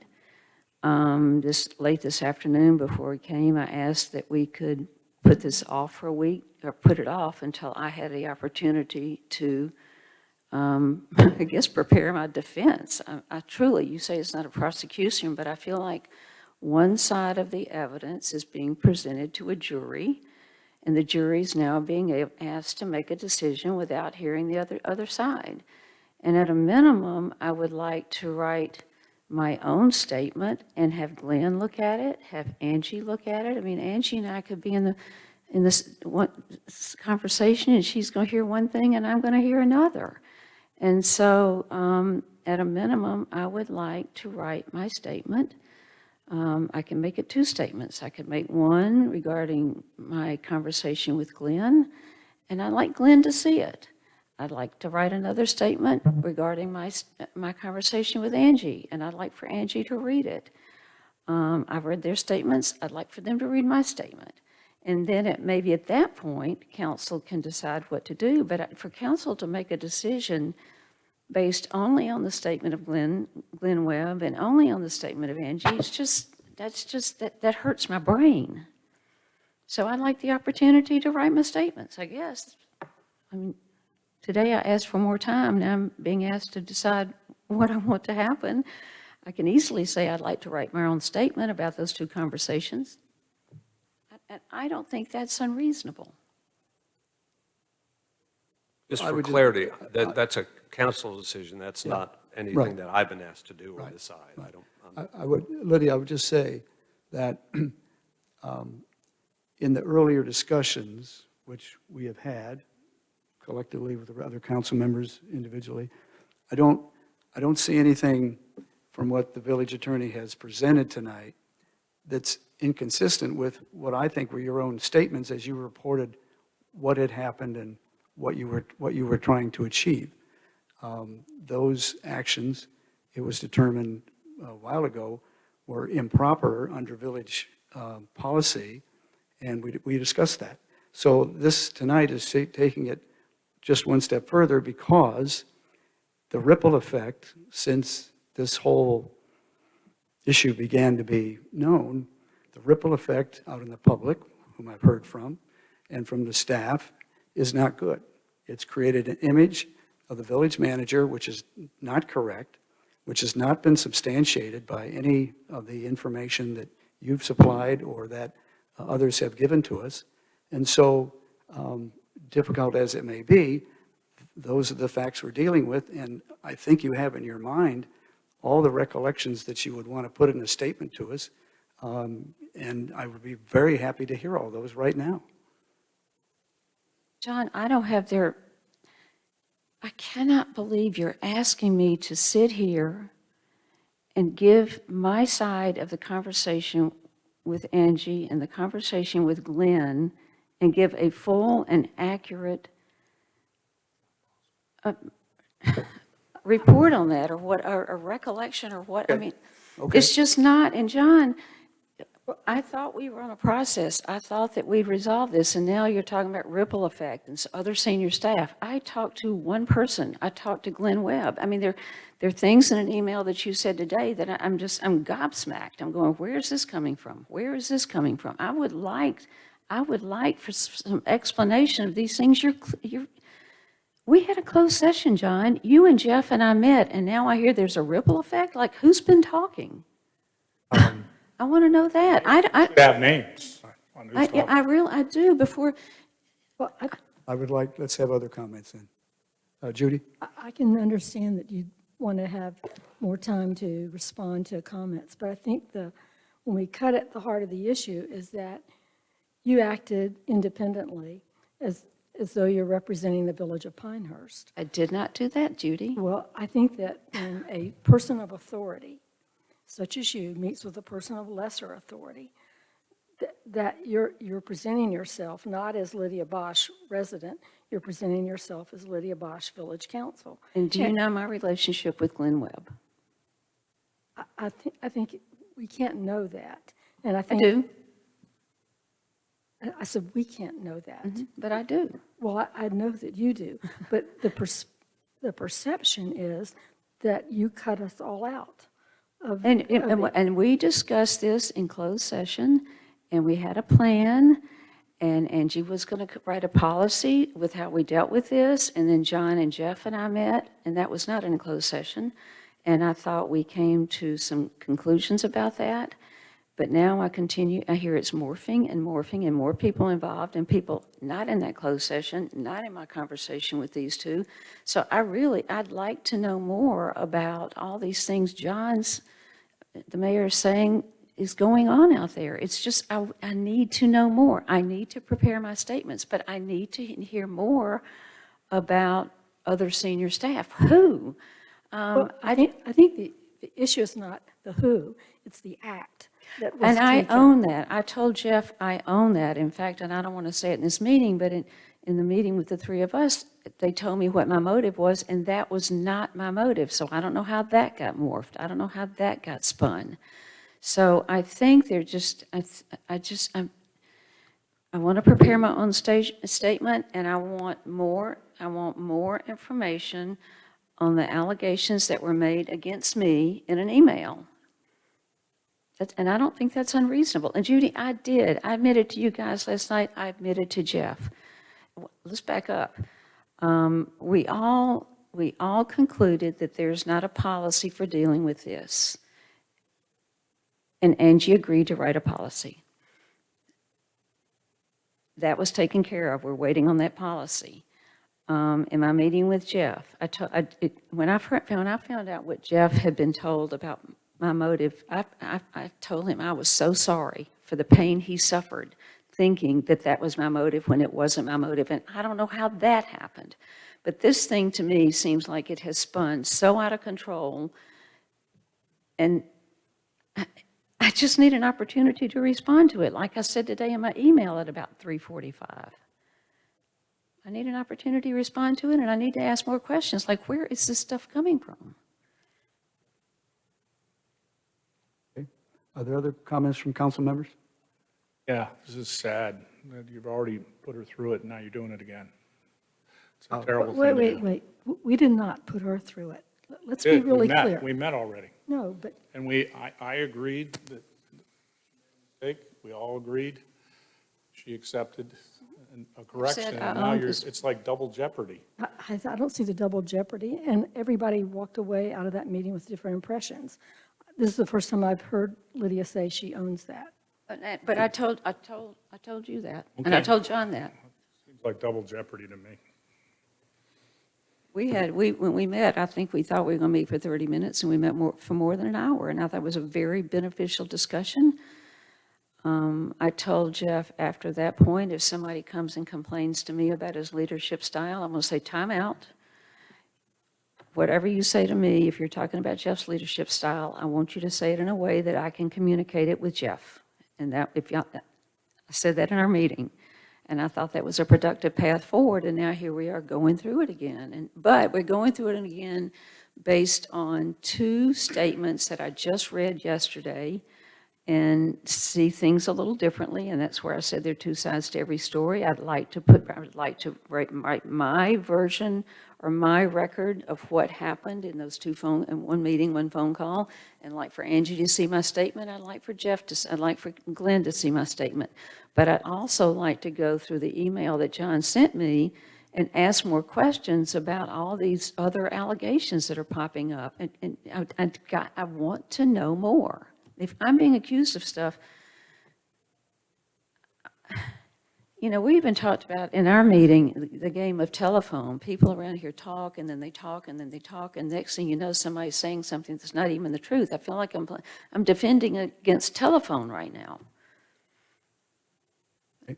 That's what happens with innuendo, you know. With innuendo? Well, that's where it all started, you know, people suggested things. I think that the clear fact is that our job is not to, if, let's say, somebody brought us some evidence that they thought Jeff was a scoundrel, that we would have to go to John and say, we have this information. And then John would probably talk to Mr. Newman. And then we would have to develop a broader strategy about fact-finding, about data collection, and about an intervention or an inquiry with Jeff. And that just all got circumvented. But didn't we agree in our meeting that Angie was going to write a policy? Because there was something that was said, and Kevin said, I didn't know that, but we agreed that Angie was going to write a policy. That's one of the things that was discussed, yes, and that will be happening. But there are also other guiding principles here that don't need to wait for that policy, although I think the policy, when written, will be very helpful for the future. There's other things happening here.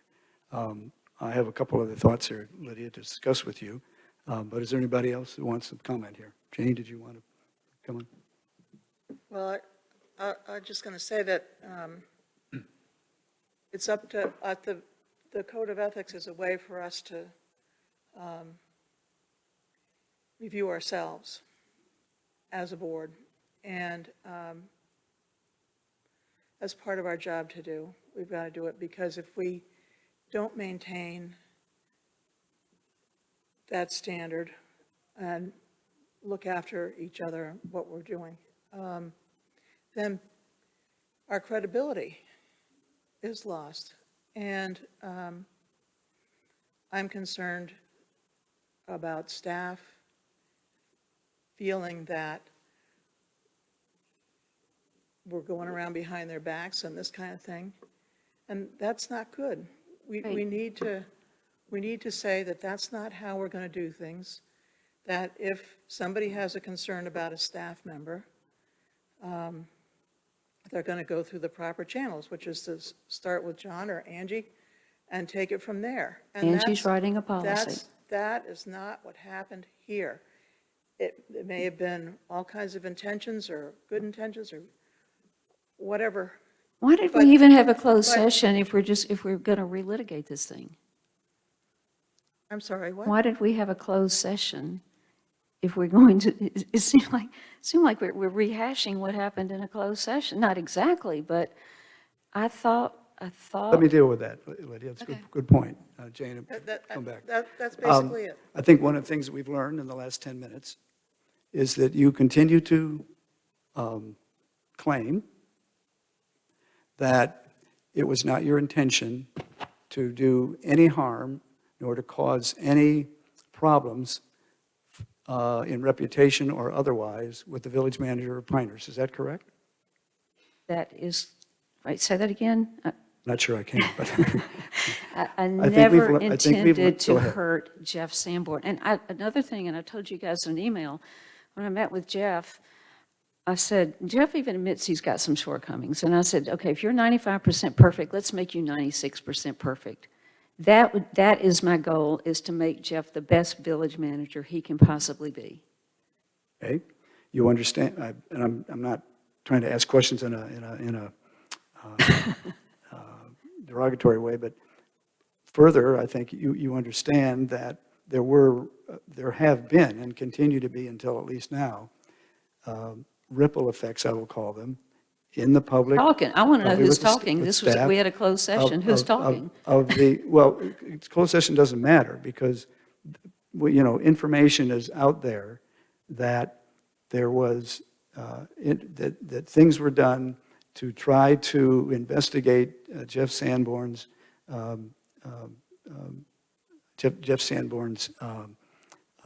leadership style or management style, and that was inappropriate to be done in that process, and it's incorrect because nothing has been shown, no one has commented that the village manager has anybody out there that we know that feels he's incompetent or has a toxic leadership style. And yet those are things that came to attention in our other meetings. So one of the things that's important here tonight in this public session is to lay on the table that your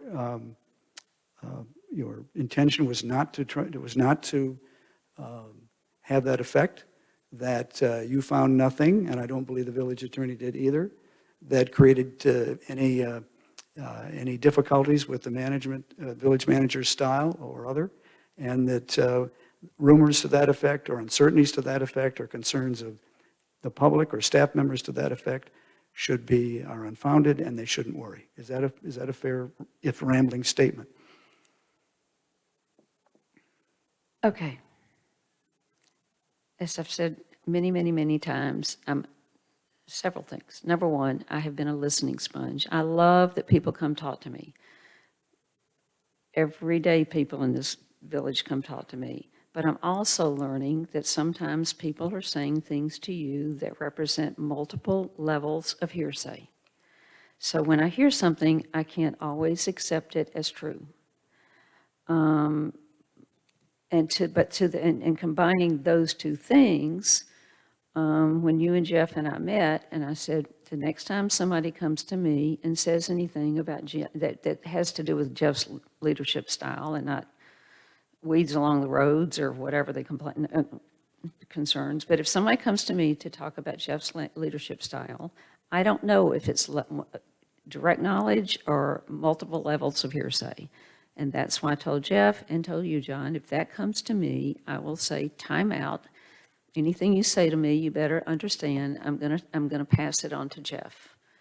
And that would nip in the bud, hopefully, multiple levels of hearsay, or if somebody has a genuine concern, I want to hear it, but I want them to understand I'm gonna pass it along to Jeff. I want Jeff to be we are so blessed to have him. And I want him to be the best he can be. Okay. But I'm trying to understand whether the comments I was trying to identify about what rumors were there and how they were created, and that your intention was not to do that, and that you haven't found anything that leads one to conclude that the village manager's style is inappropriate or ineffective or anything else of that nature.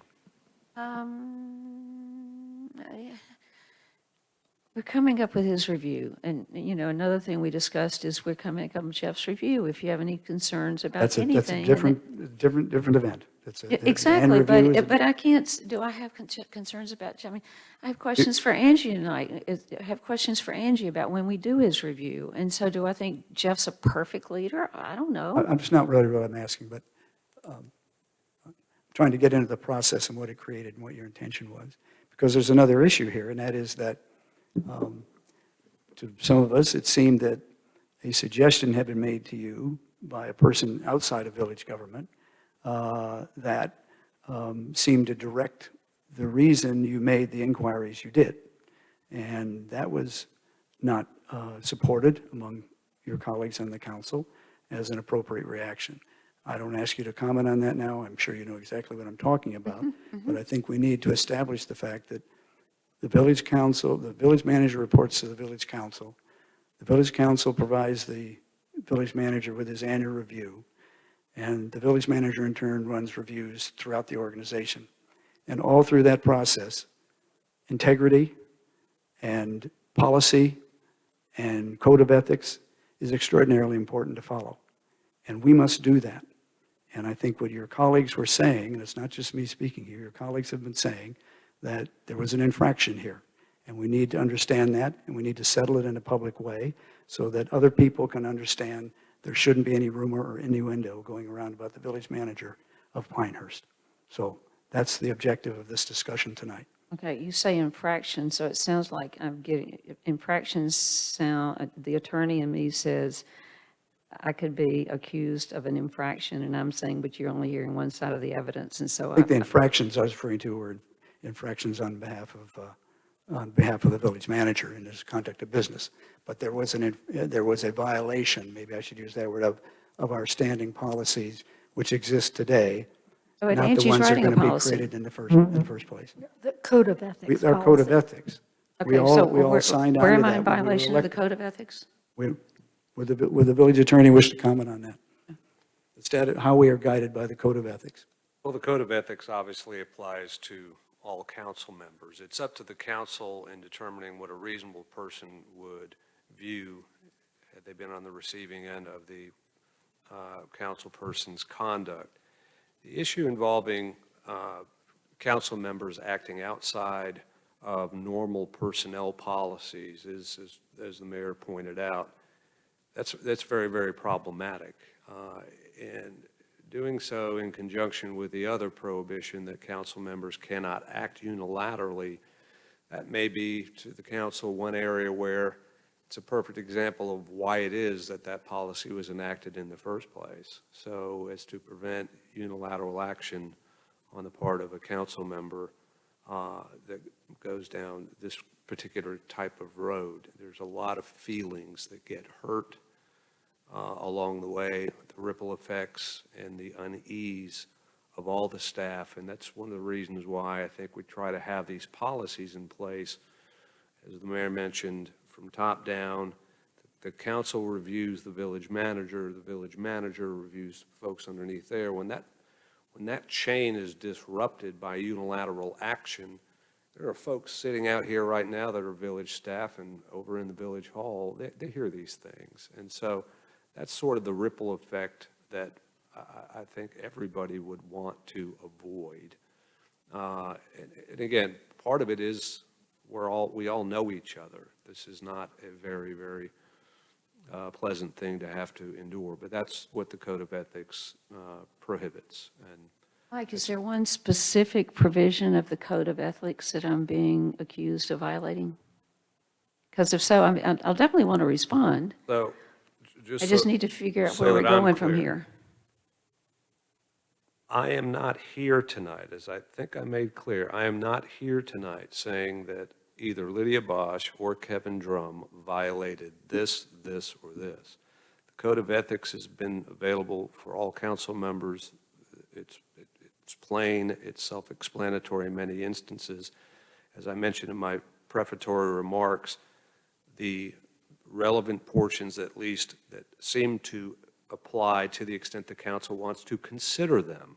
They don't have to, they can, but they don't have to, are the village policy, including personnel policy, must be made and implemented through proper channels and processes of the governmental structure. That's a verbatim quote from our Code of Ethics. Second, that individual council members are not generally allowed to act on behalf of the council, but may do so only if the council specifically authorizes it. Again, that's a verbatim quote. Third, that council members are expected to act as if they are on duty as elected officials, regardless of where they are or what they are doing. Again, that's a verbatim quote. And then fourth, that the council will consider impropriety in terms of whether a reasonable person who is aware of all the relevant facts and circumstances surrounding the council member's action, would conclude that the action was inappropriate. I have no judgment on any of this. I'm simply pointing out what the Code of Ethics says. I'm not here to take a position one way or another, or to advise the council as to what to do. I was asked to advise the council as to whether there was legal authority. Should the council decide to look into this or pursue this, do they have the power to do so? And the answer is they have the power to do so if they elect to do so.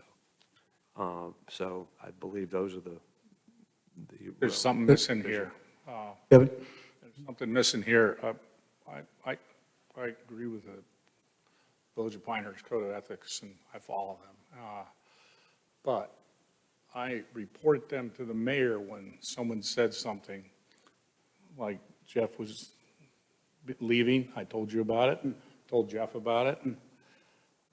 It happened on 2 occasions, I think 3, and there was another comment too. So it's possible some of these predate this whole thing with Lydia, and I just don't think people are understanding that. You know, I reported it directly to the mayor, and I did it through the proper processes. And I'm just saying that I just want everyone to know that this has been out there prior to this. 3 times you heard it? Yeah, I reported 3 incidents to the mayor. I think 2 to Jeff directly.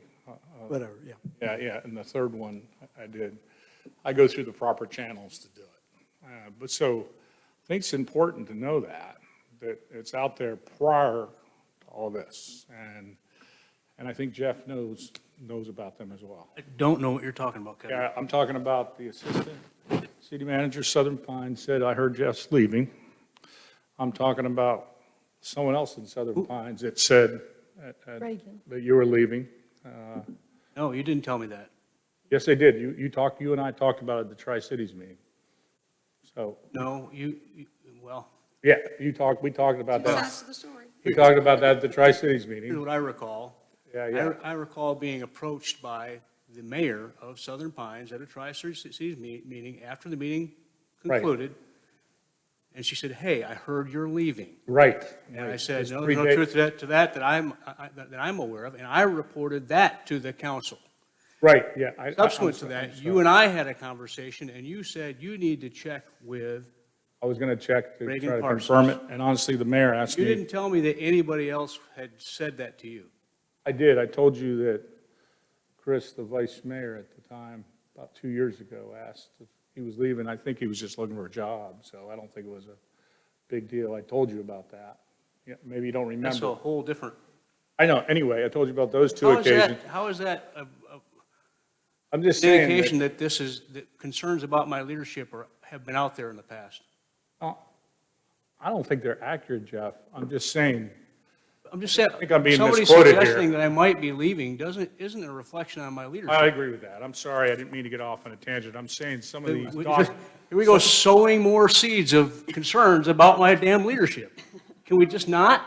No, there's Welcome- welcome to no the- concerns. I'm just saying things might have predated this, and that's all I'm trying to say. You're making a point of predating, I understand that, Kevin, but I'm not sure I agree. And I Go think, ahead, I Judy. think our issue here is only about Lydia going directly to one of the village personnel. That's Right. where the, going outside the bounds of proper channels with of the that. government structure, and always being on duty and understanding that you were, you're not unilaterally acting on this. I mean, if that had been part of a plan that the group had cooked up, that's one thing. But it clearly wasn't. It was your independent action to do that, which Oh, I It's agree. I'm problematic. sorry. I was very separated. problematic Yeah, for me. which is the policy issue we're dealing with here. It's not anything else about who said what. It's the fact that this happened.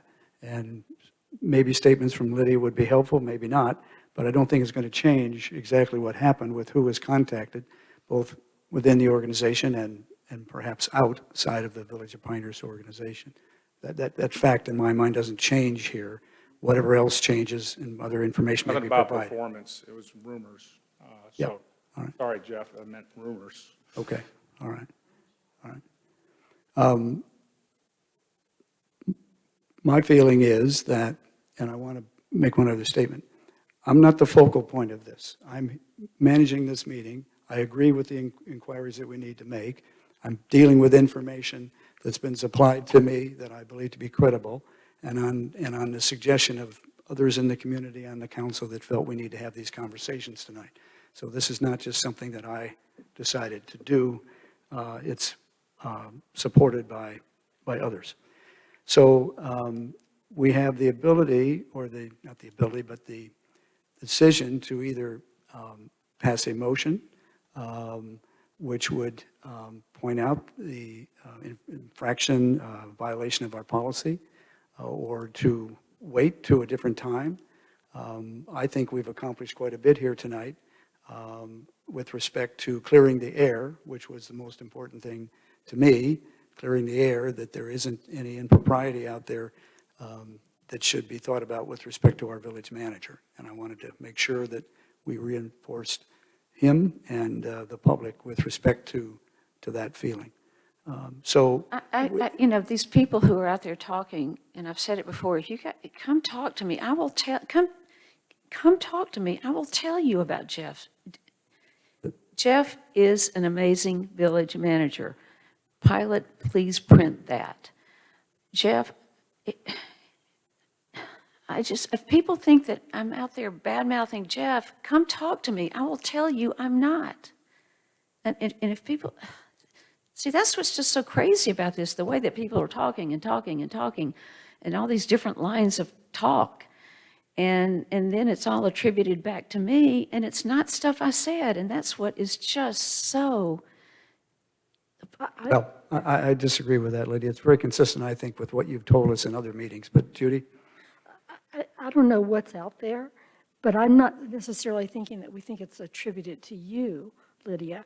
All we're focused on here is you're going outside the lines, accepting no boundaries of your role, and going to talk to Glenn Webb about his perspective on Jeff. That is the substance of this, completely and simply. And that's all that we're talking about tonight. And my two responses to that was Angie was writing a policy, and like I said, I no. completely own that. Thinking back, would I do it differently now that we've been through all this? You better believe it.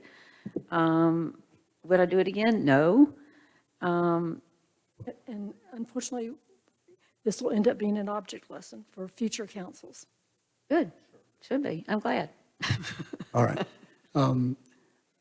Does the council wish to make a motion to the effect of disagreeing with, condemning the actions of Lydia in reaching outside the process, or is there some other action we wish to take?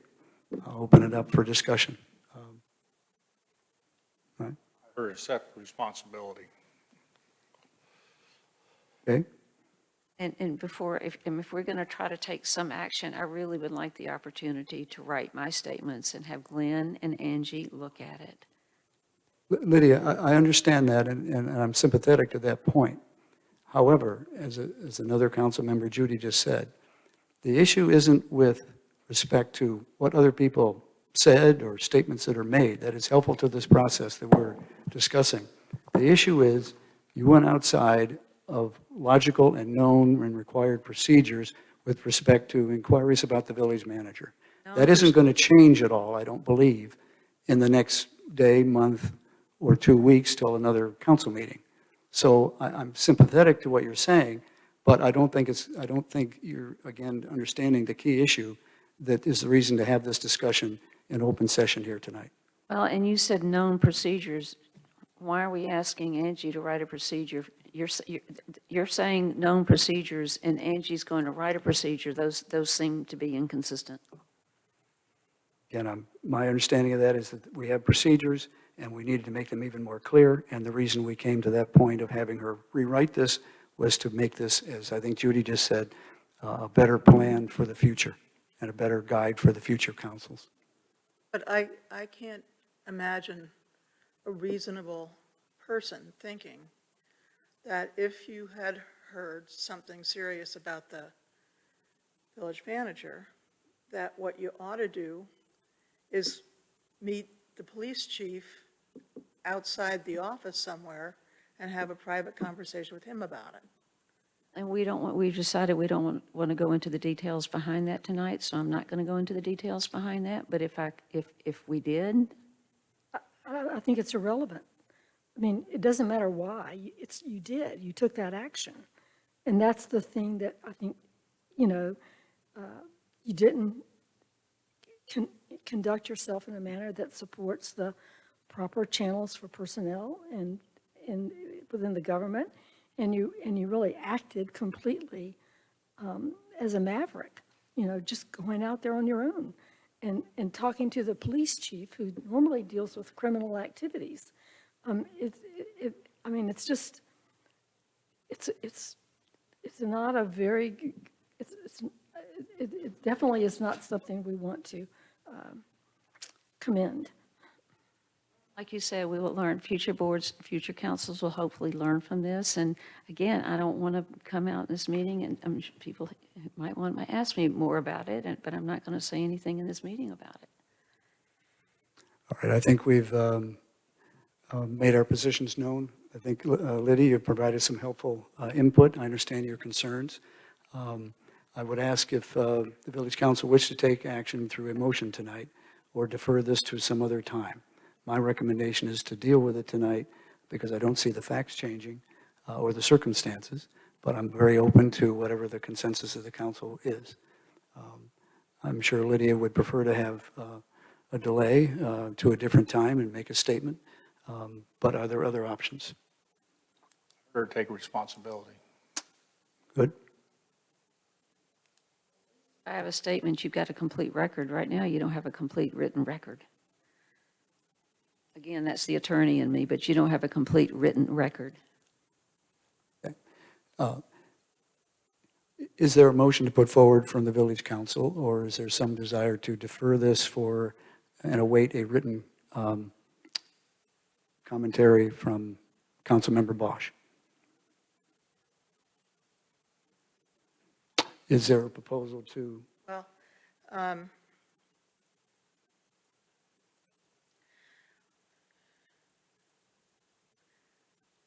I have a motion that I can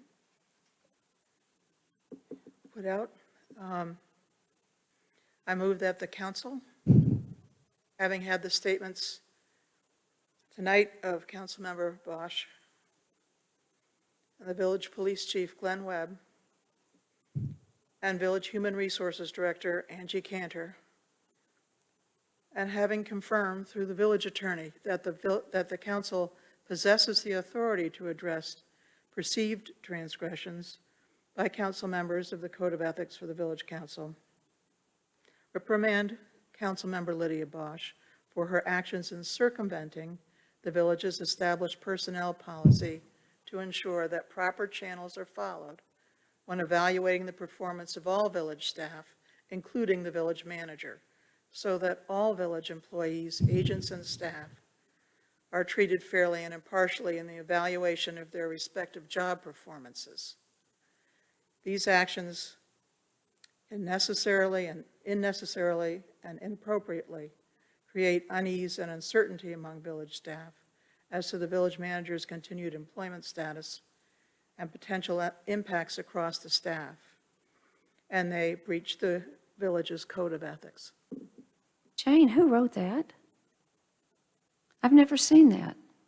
Did somebody provide that to you to read? No, I worked on that, and With whose help? I mean, you're reading something that was prepared before this meeting, and again, these are things that are being written about and against me, and I've never had an opportunity to see this. There's something so just uneasy about this. So you wrote that by yourself? Well, as far as I know, yes, and Jane's an attorney, so I don't, But, it's not the, It's a yes or no question. yeah. I mean, did you write that by yourself? no, I did not write that all by myself.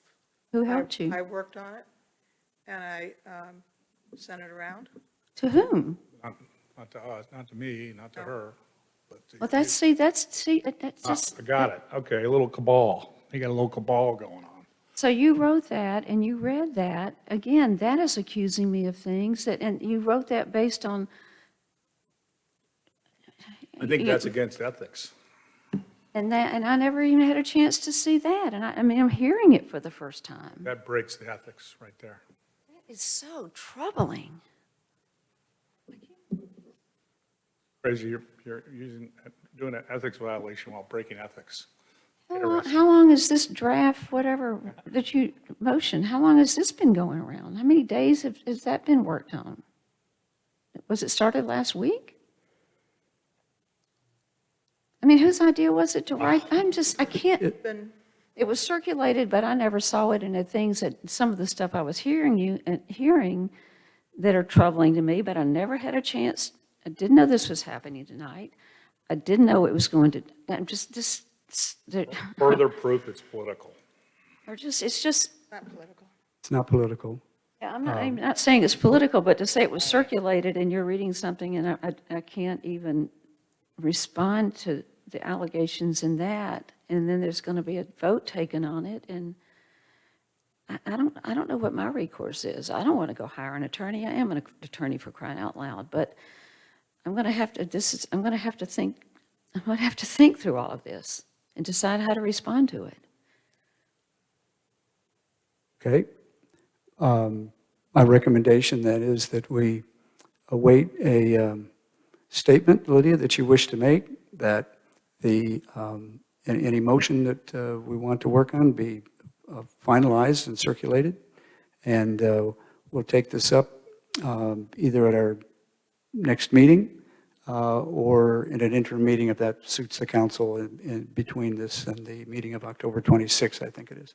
But I'd also like to see a copy of what Jane just read, because. Of course. Okay, Of course. thank you. Of course. Yeah, I said that would be circulated. Okay. Yeah, that would be fine. One second. Circulated between not you to me. three, not us. I saw it once, and that's fine. Is there any, is the council of consensus that the idea I just suggested is fair and the proper?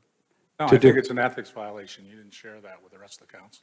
Well, I'm dealing with the issue of what our next steps are. So my next steps are, we'll await a statement from Lydia.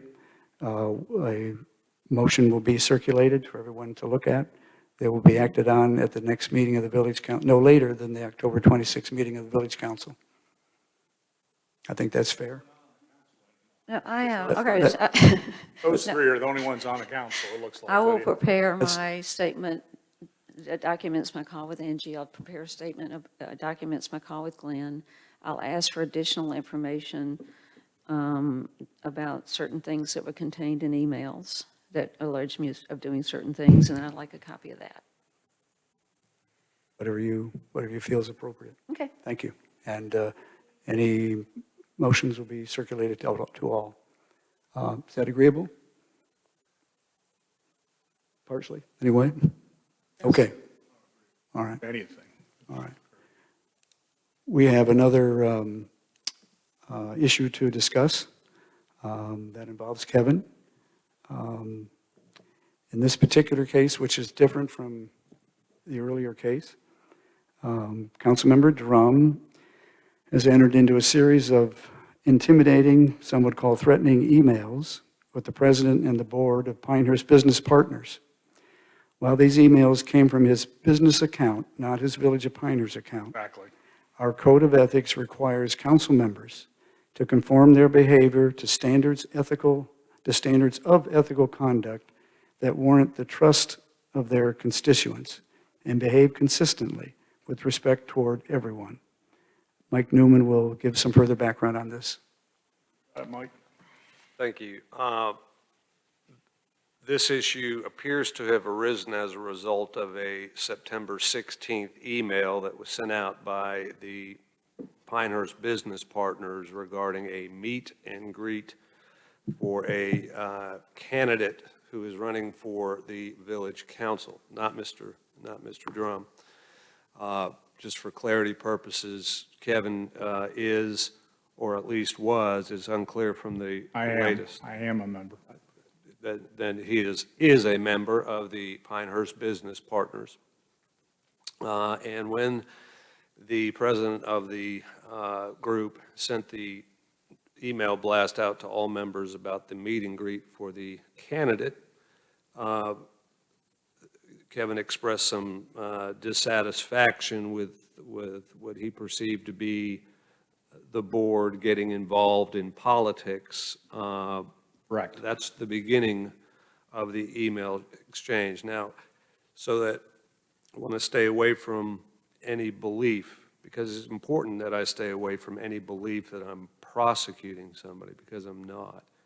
The totality of what the council has, every single council member, is all of the emails, beginning with September 16th, all the way through, as I understand it, could have been last week, as well as 2 written statements, one from the president of Pinehurst Business Partners, Katrin Franklin, as well as another statement by one of its members, Jim Nash. So all of those things have been provided, the full email slew, Katrin's statement, written statement, and Jim Nash's. So to the extent that I'm summarizing what's contained in those statements or what appears in the written emails, that's all I'm doing. And can I clarify, none on my behalf, just on their behalf, right? Everybody should have a full copy of all of the emails. If I say something is contained in an email, we can go line and verse. Or if I say how Jim Nash characterized his receipt of the emails, or he characterized it, I'm simply saying this is what Jim said, this is what Katrin said, this is what the email said. I'm not making anything up. I was not there, and I did not participate in these emails, but you can read them for yourselves. So essentially, this conversation that began with a question as to why the board was getting involved, or if the board was getting involved in politics, seems to have quickly escalated. I think the council can look at those emails with a back and forth exchange between members of the board and Kevin, and multiple emails by Kevin where he is suggesting or demanding either that the board resign or that new elections be held basically immediately. When's the next election? We need a new election. We need smart people running this operation. I will look at or characterize the statement of Jim Nash. He characterized Kevin's emails as being bullying and threatening. Katrin characterized the same emails as being intimidating, abusive, and threatening. So it was my goal to make sure that I at least got for the council, having not participated in any of these emails, what I believe to be the universe of emails so that the council can decide for themselves. To get from Jim Nance a statement based on what he had received, and to get from Katrin a statement based on what she had received, since most of the emails tended to be focused upon those 2 individuals. I provided those to the council. Actually, Katrin and Jim both wrote their email statements to me. I believe they sent it because they didn't have my email address to staff, who thereafter forwarded it to me. So all of that's been provided to the council. So based upon that, with respect to the applicable code of ethics, the provisions that could, if the council so determines, that could apply to this particular incident is, number 1, that council members must be aware of their obligation to conform their behavior to standards of ethical conduct that warrant the trust of their constituents. Number 2, that council members must behave consistently and with respect towards everyone with whom they interact.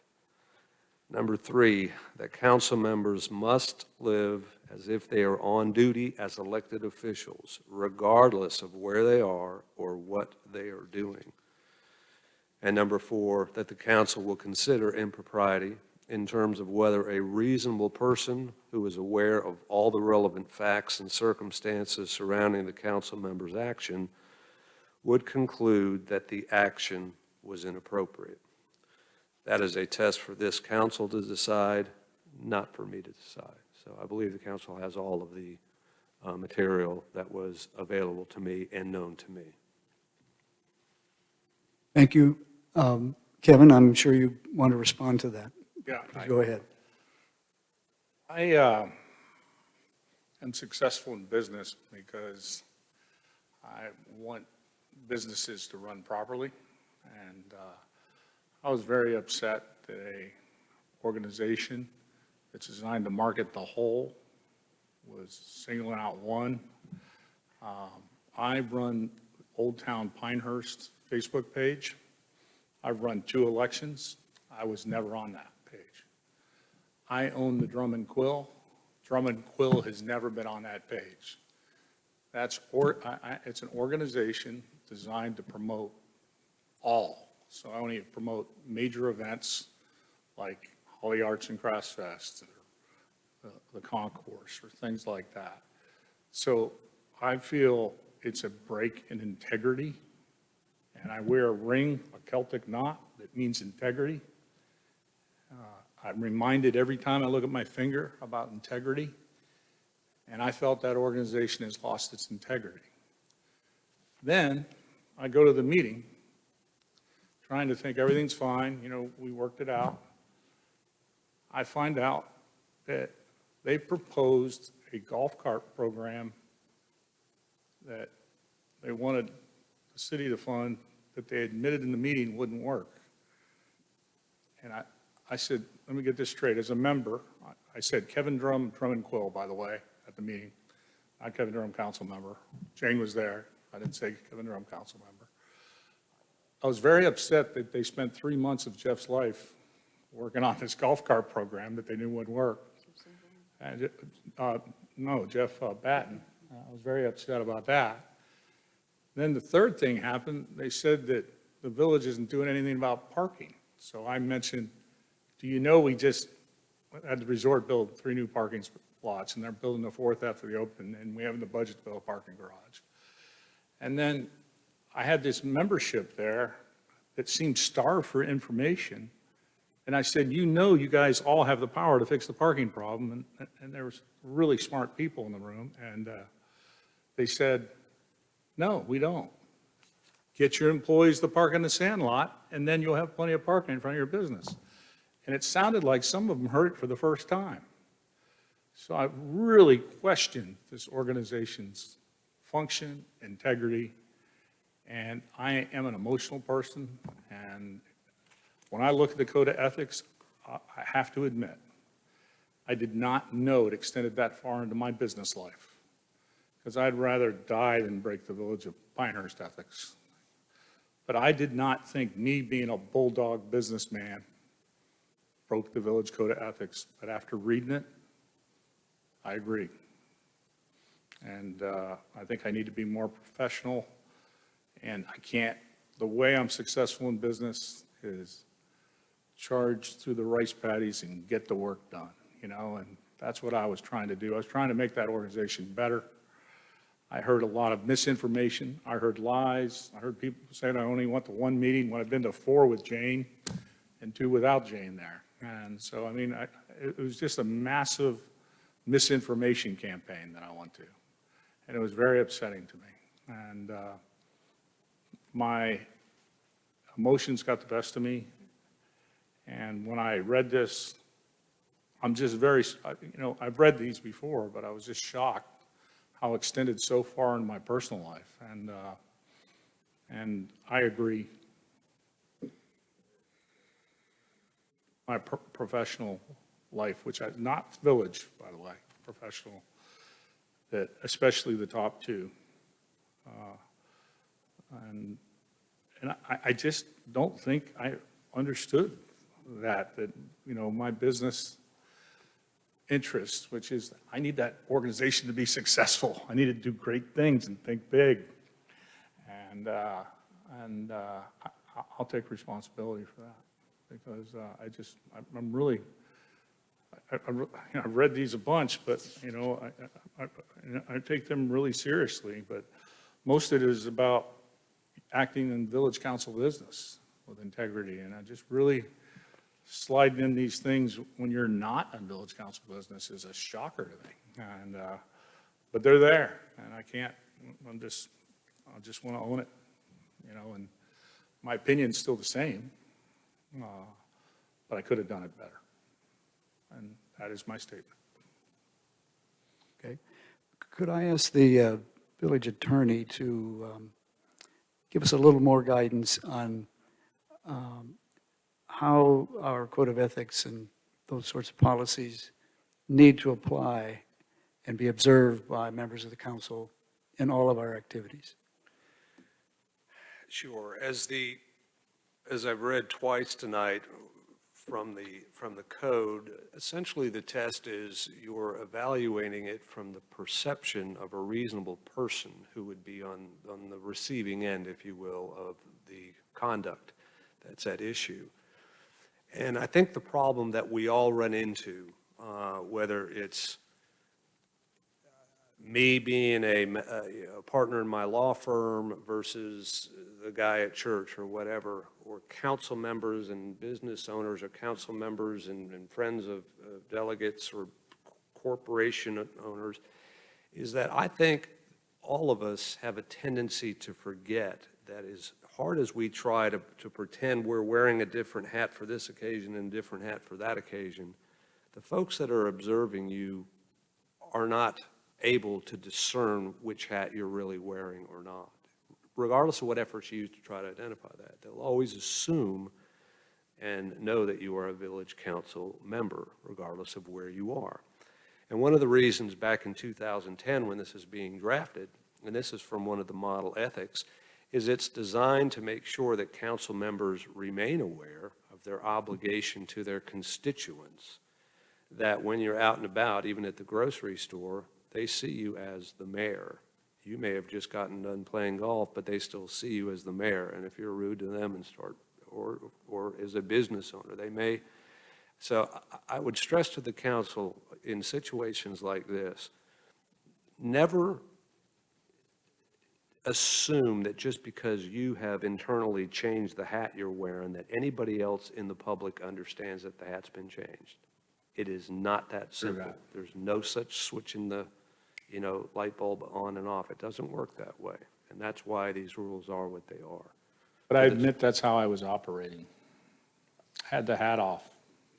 I remember when we went to the School of Government and they told us, in January of last year, and they told us this. I haven't heard it since then, which makes me wonder if once a year we should refamiliarize ourselves. Because you forget it. You and I are attorneys, and we know our code of ethics applies when we're asleep. But it just makes me wonder if we need to kind of have a brush up on this once a year. I think that's a good idea. I think that's a good idea, Lydia. And just, devote some time in a work session to go over it. Just my suggestion. I see the village manager making a note. I had the luxury of getting what code of ethics I broke, which Lydia didn't have, and I owned it as soon as I saw it. It's really shocking to me that the control this has over me beyond the boundaries of the village council, because I treasure being a village councilman. I treasure being a person with integrity. Tough decisions that didn't make me any friends, but I did what's best for the public at all times. And I personally think I'm doing what's best for the business community right now, trying to fix that organization. So I understand a lot of people will disagree with me, but I need us to think big and do great things, not think small and make our staff work on a project they know wouldn't work. They admitted in the meeting that we knew it wouldn't work. I couldn't believe they said it. I mean, we wasted a tremendous amount of time on that. And it was just very upsetting. I'm very concerned about that organization. And I want to help. And one of my letters was how I could help make it better and how we could make it better. And that's what I want to do. Other council members' commentary? Judy? Kevin, I appreciate you taking responsibility for that and seeing the light that wasn't as obvious to you. Although in today's modern society, that's really hard to think that you could compartmentalize yourself like that. We have a number of people in the NFL that try to compartmentalize themselves that are out of jobs and looking pretty shaky in their jobs. So, I mean, I think it's all around us. And it's not unreasonable for us to expect that you would understand that you're always on duty and always being perceived that way. And I think the tone of your emails, and we've all endured your spelling, but Yeah. but My biggest regret, the spelling, to be honest with you. but it was Type too fast. but it was also the tone and the anger that seemed to be coming from you. That Anger was real. I completely understand that. But the lack of respect, even though you didn't value these people, you really, again, there might have been different ways to have gotten your point across. I agree with that, and I said that. And I went to my wife, and I told her, very upsetting to me that I could have done the same thing differently. But I had a different hat on, I thought, and I think that this is an education for me. I was drum and quill hat, I was thinking beyond drum and quill. I was thinking about Pinehurst having a real business association that really increases the impact of sales at all the village businesses. So that's what I was going for. So in my head, I thought I was doing good, but I could see in hindsight I might have overstepped. Jane, any comment? Well, I also appreciate, Kevin, you taking responsibility for that, because it rattled me. Phone, please. Microphone, please. Sorry, it rattled me. And at the meeting at the Olmsted Village, you really did have a dual role, because you were explaining to them what the village council did with respect to parking. I mean, so. But Jane, you know why I had to do that? Because you didn't as a representative. Well, Kevin, here's what. Yeah. There are a number of different parking issues around the village. There's parking at the country club. There's parking at the resort. There's parking in the village center on an ordinary day. And there's parking in the village center when we have a special event. And there's yet another parking issue, and that is,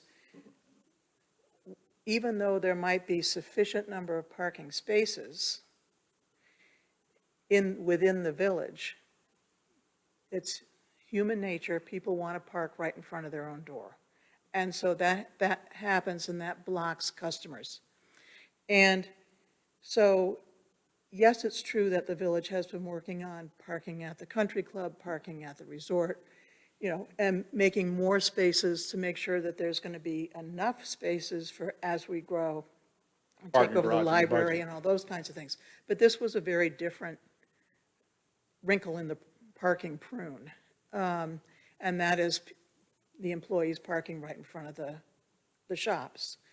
And some of the members who were there that night explained that they had, over the course of time, gone out and asked repetitive parkers to please move their car and park around the corner or something like this, and gotten a whole earful of anger about that. And it Yeah, I hadn't didn't ask them worked out. that. I asked them to Okay. have their own employees park in the sand lot. Well, Because they shouldn't play policemen. right, but that's not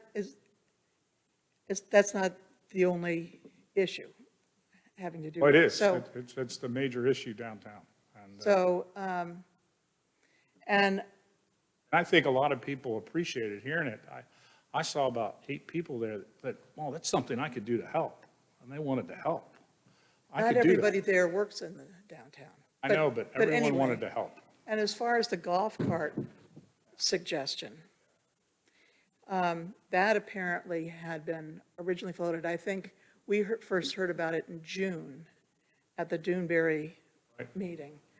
That was news to me at that point. But I guess they had been working with Natalie Yeah, and I was ready to support it Unbeknown- here. That's what unbeknownst scares us. me. I So, was going to support a well, failed program. And they continued to work with Jeff Batten on it and everything, and it looked as though maybe that was not going to be as practical, the best solution to use right now. And so I think what I heard them saying at the meeting, most recent meeting in Olmsted Village, was, having worked with the staff, we now realize that that's probably not going to work. But that doesn't mean it was wrong of them to float the idea. And it doesn't mean that maybe that idea or something akin to it might not be worthwhile in the future at some point. So I'm not going to say that they shouldn't have floated an idea. I've floated plenty of ideas myself that turn out not to be workable. But at least, you put them out there, you spitball, you see, I thought they knew it So- wouldn't work already. So Patrons say her employees. I think that the issue here started with the campaign meet and greet and then expanded in a way that wasn't really germane. And I'm very pleased to hear you say that you're taking responsibility for it. Because I think it's important that we're able to communicate well with our business people in the village. I gave them a lot of information they didn't have, and I think they appreciated it. Judy, were you about to say something else? I'm sorry. I guess I'm going to jump to actions by the council. I'm pleased that we've had this public discussion, and I think it's important that we put on display that we take the code of ethics seriously and that we all want to uphold it. I would say, I feel like we need to take some action in both these cases. I don't think it's the tone of the motion that Jane made, and I think that we should consider, maybe what we want to do about this. Right. In a measured way, but also a respectful way, and recognize the points of view that you're recognizing that your duty goes beyond, your duty's on 24 hours a day, in Kevin's case. So I guess I'd like to say that we need some time to work that out. Two different issues. Very different, very different, I want to make that clear. very different. I'm sorry, Absolutely. Kevin, what you said? Said there are two different There's issues. two different Yes, there issues. are. Yes. All right. I think we have a consensus of the council then to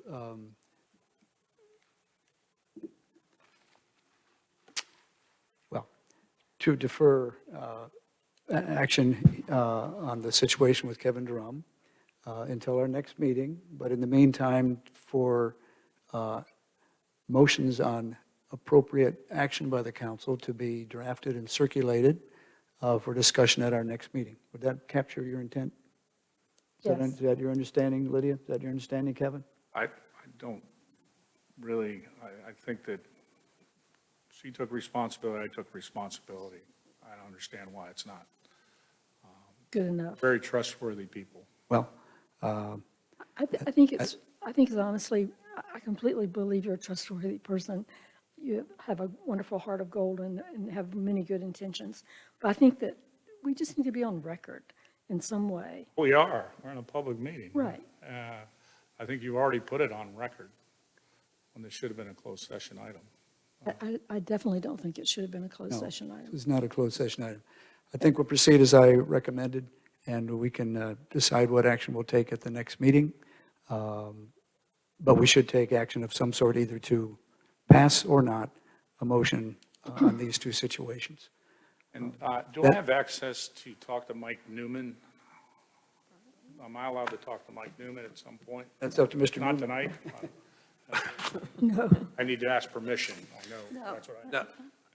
Don't need permit. Well, yes, I do. That's You, what I- you may need permission for another reason, but that's up for Mr. Newman, you to work out. I'm not. I know, I thought I have to go through the village manager to do that. that would be a very wise idea, sure, sure. I have some questions on, Okay, all right, all right. I will bring up. Now, all right, well, I think we have concluded the agenda items of the regular meeting. We have agenda item number 11 before us, it's comments from attendees. I don't think we have any or any come in. So at that point, we will take a quick break till 7:45, just 5-6 minutes, and move into our work session and the closed session after that. Do you need a So is there a motion? motion to adjourn the regular meeting? I was just getting ready to do that. I move to adjourn the regular meeting. There's a motion by Lydia Bosch, is there a second? Second? Second by Jane Hogaman, all in favor say aye. Aye. Any opposed? The meeting is adjourned, work session will start in 5 minutes.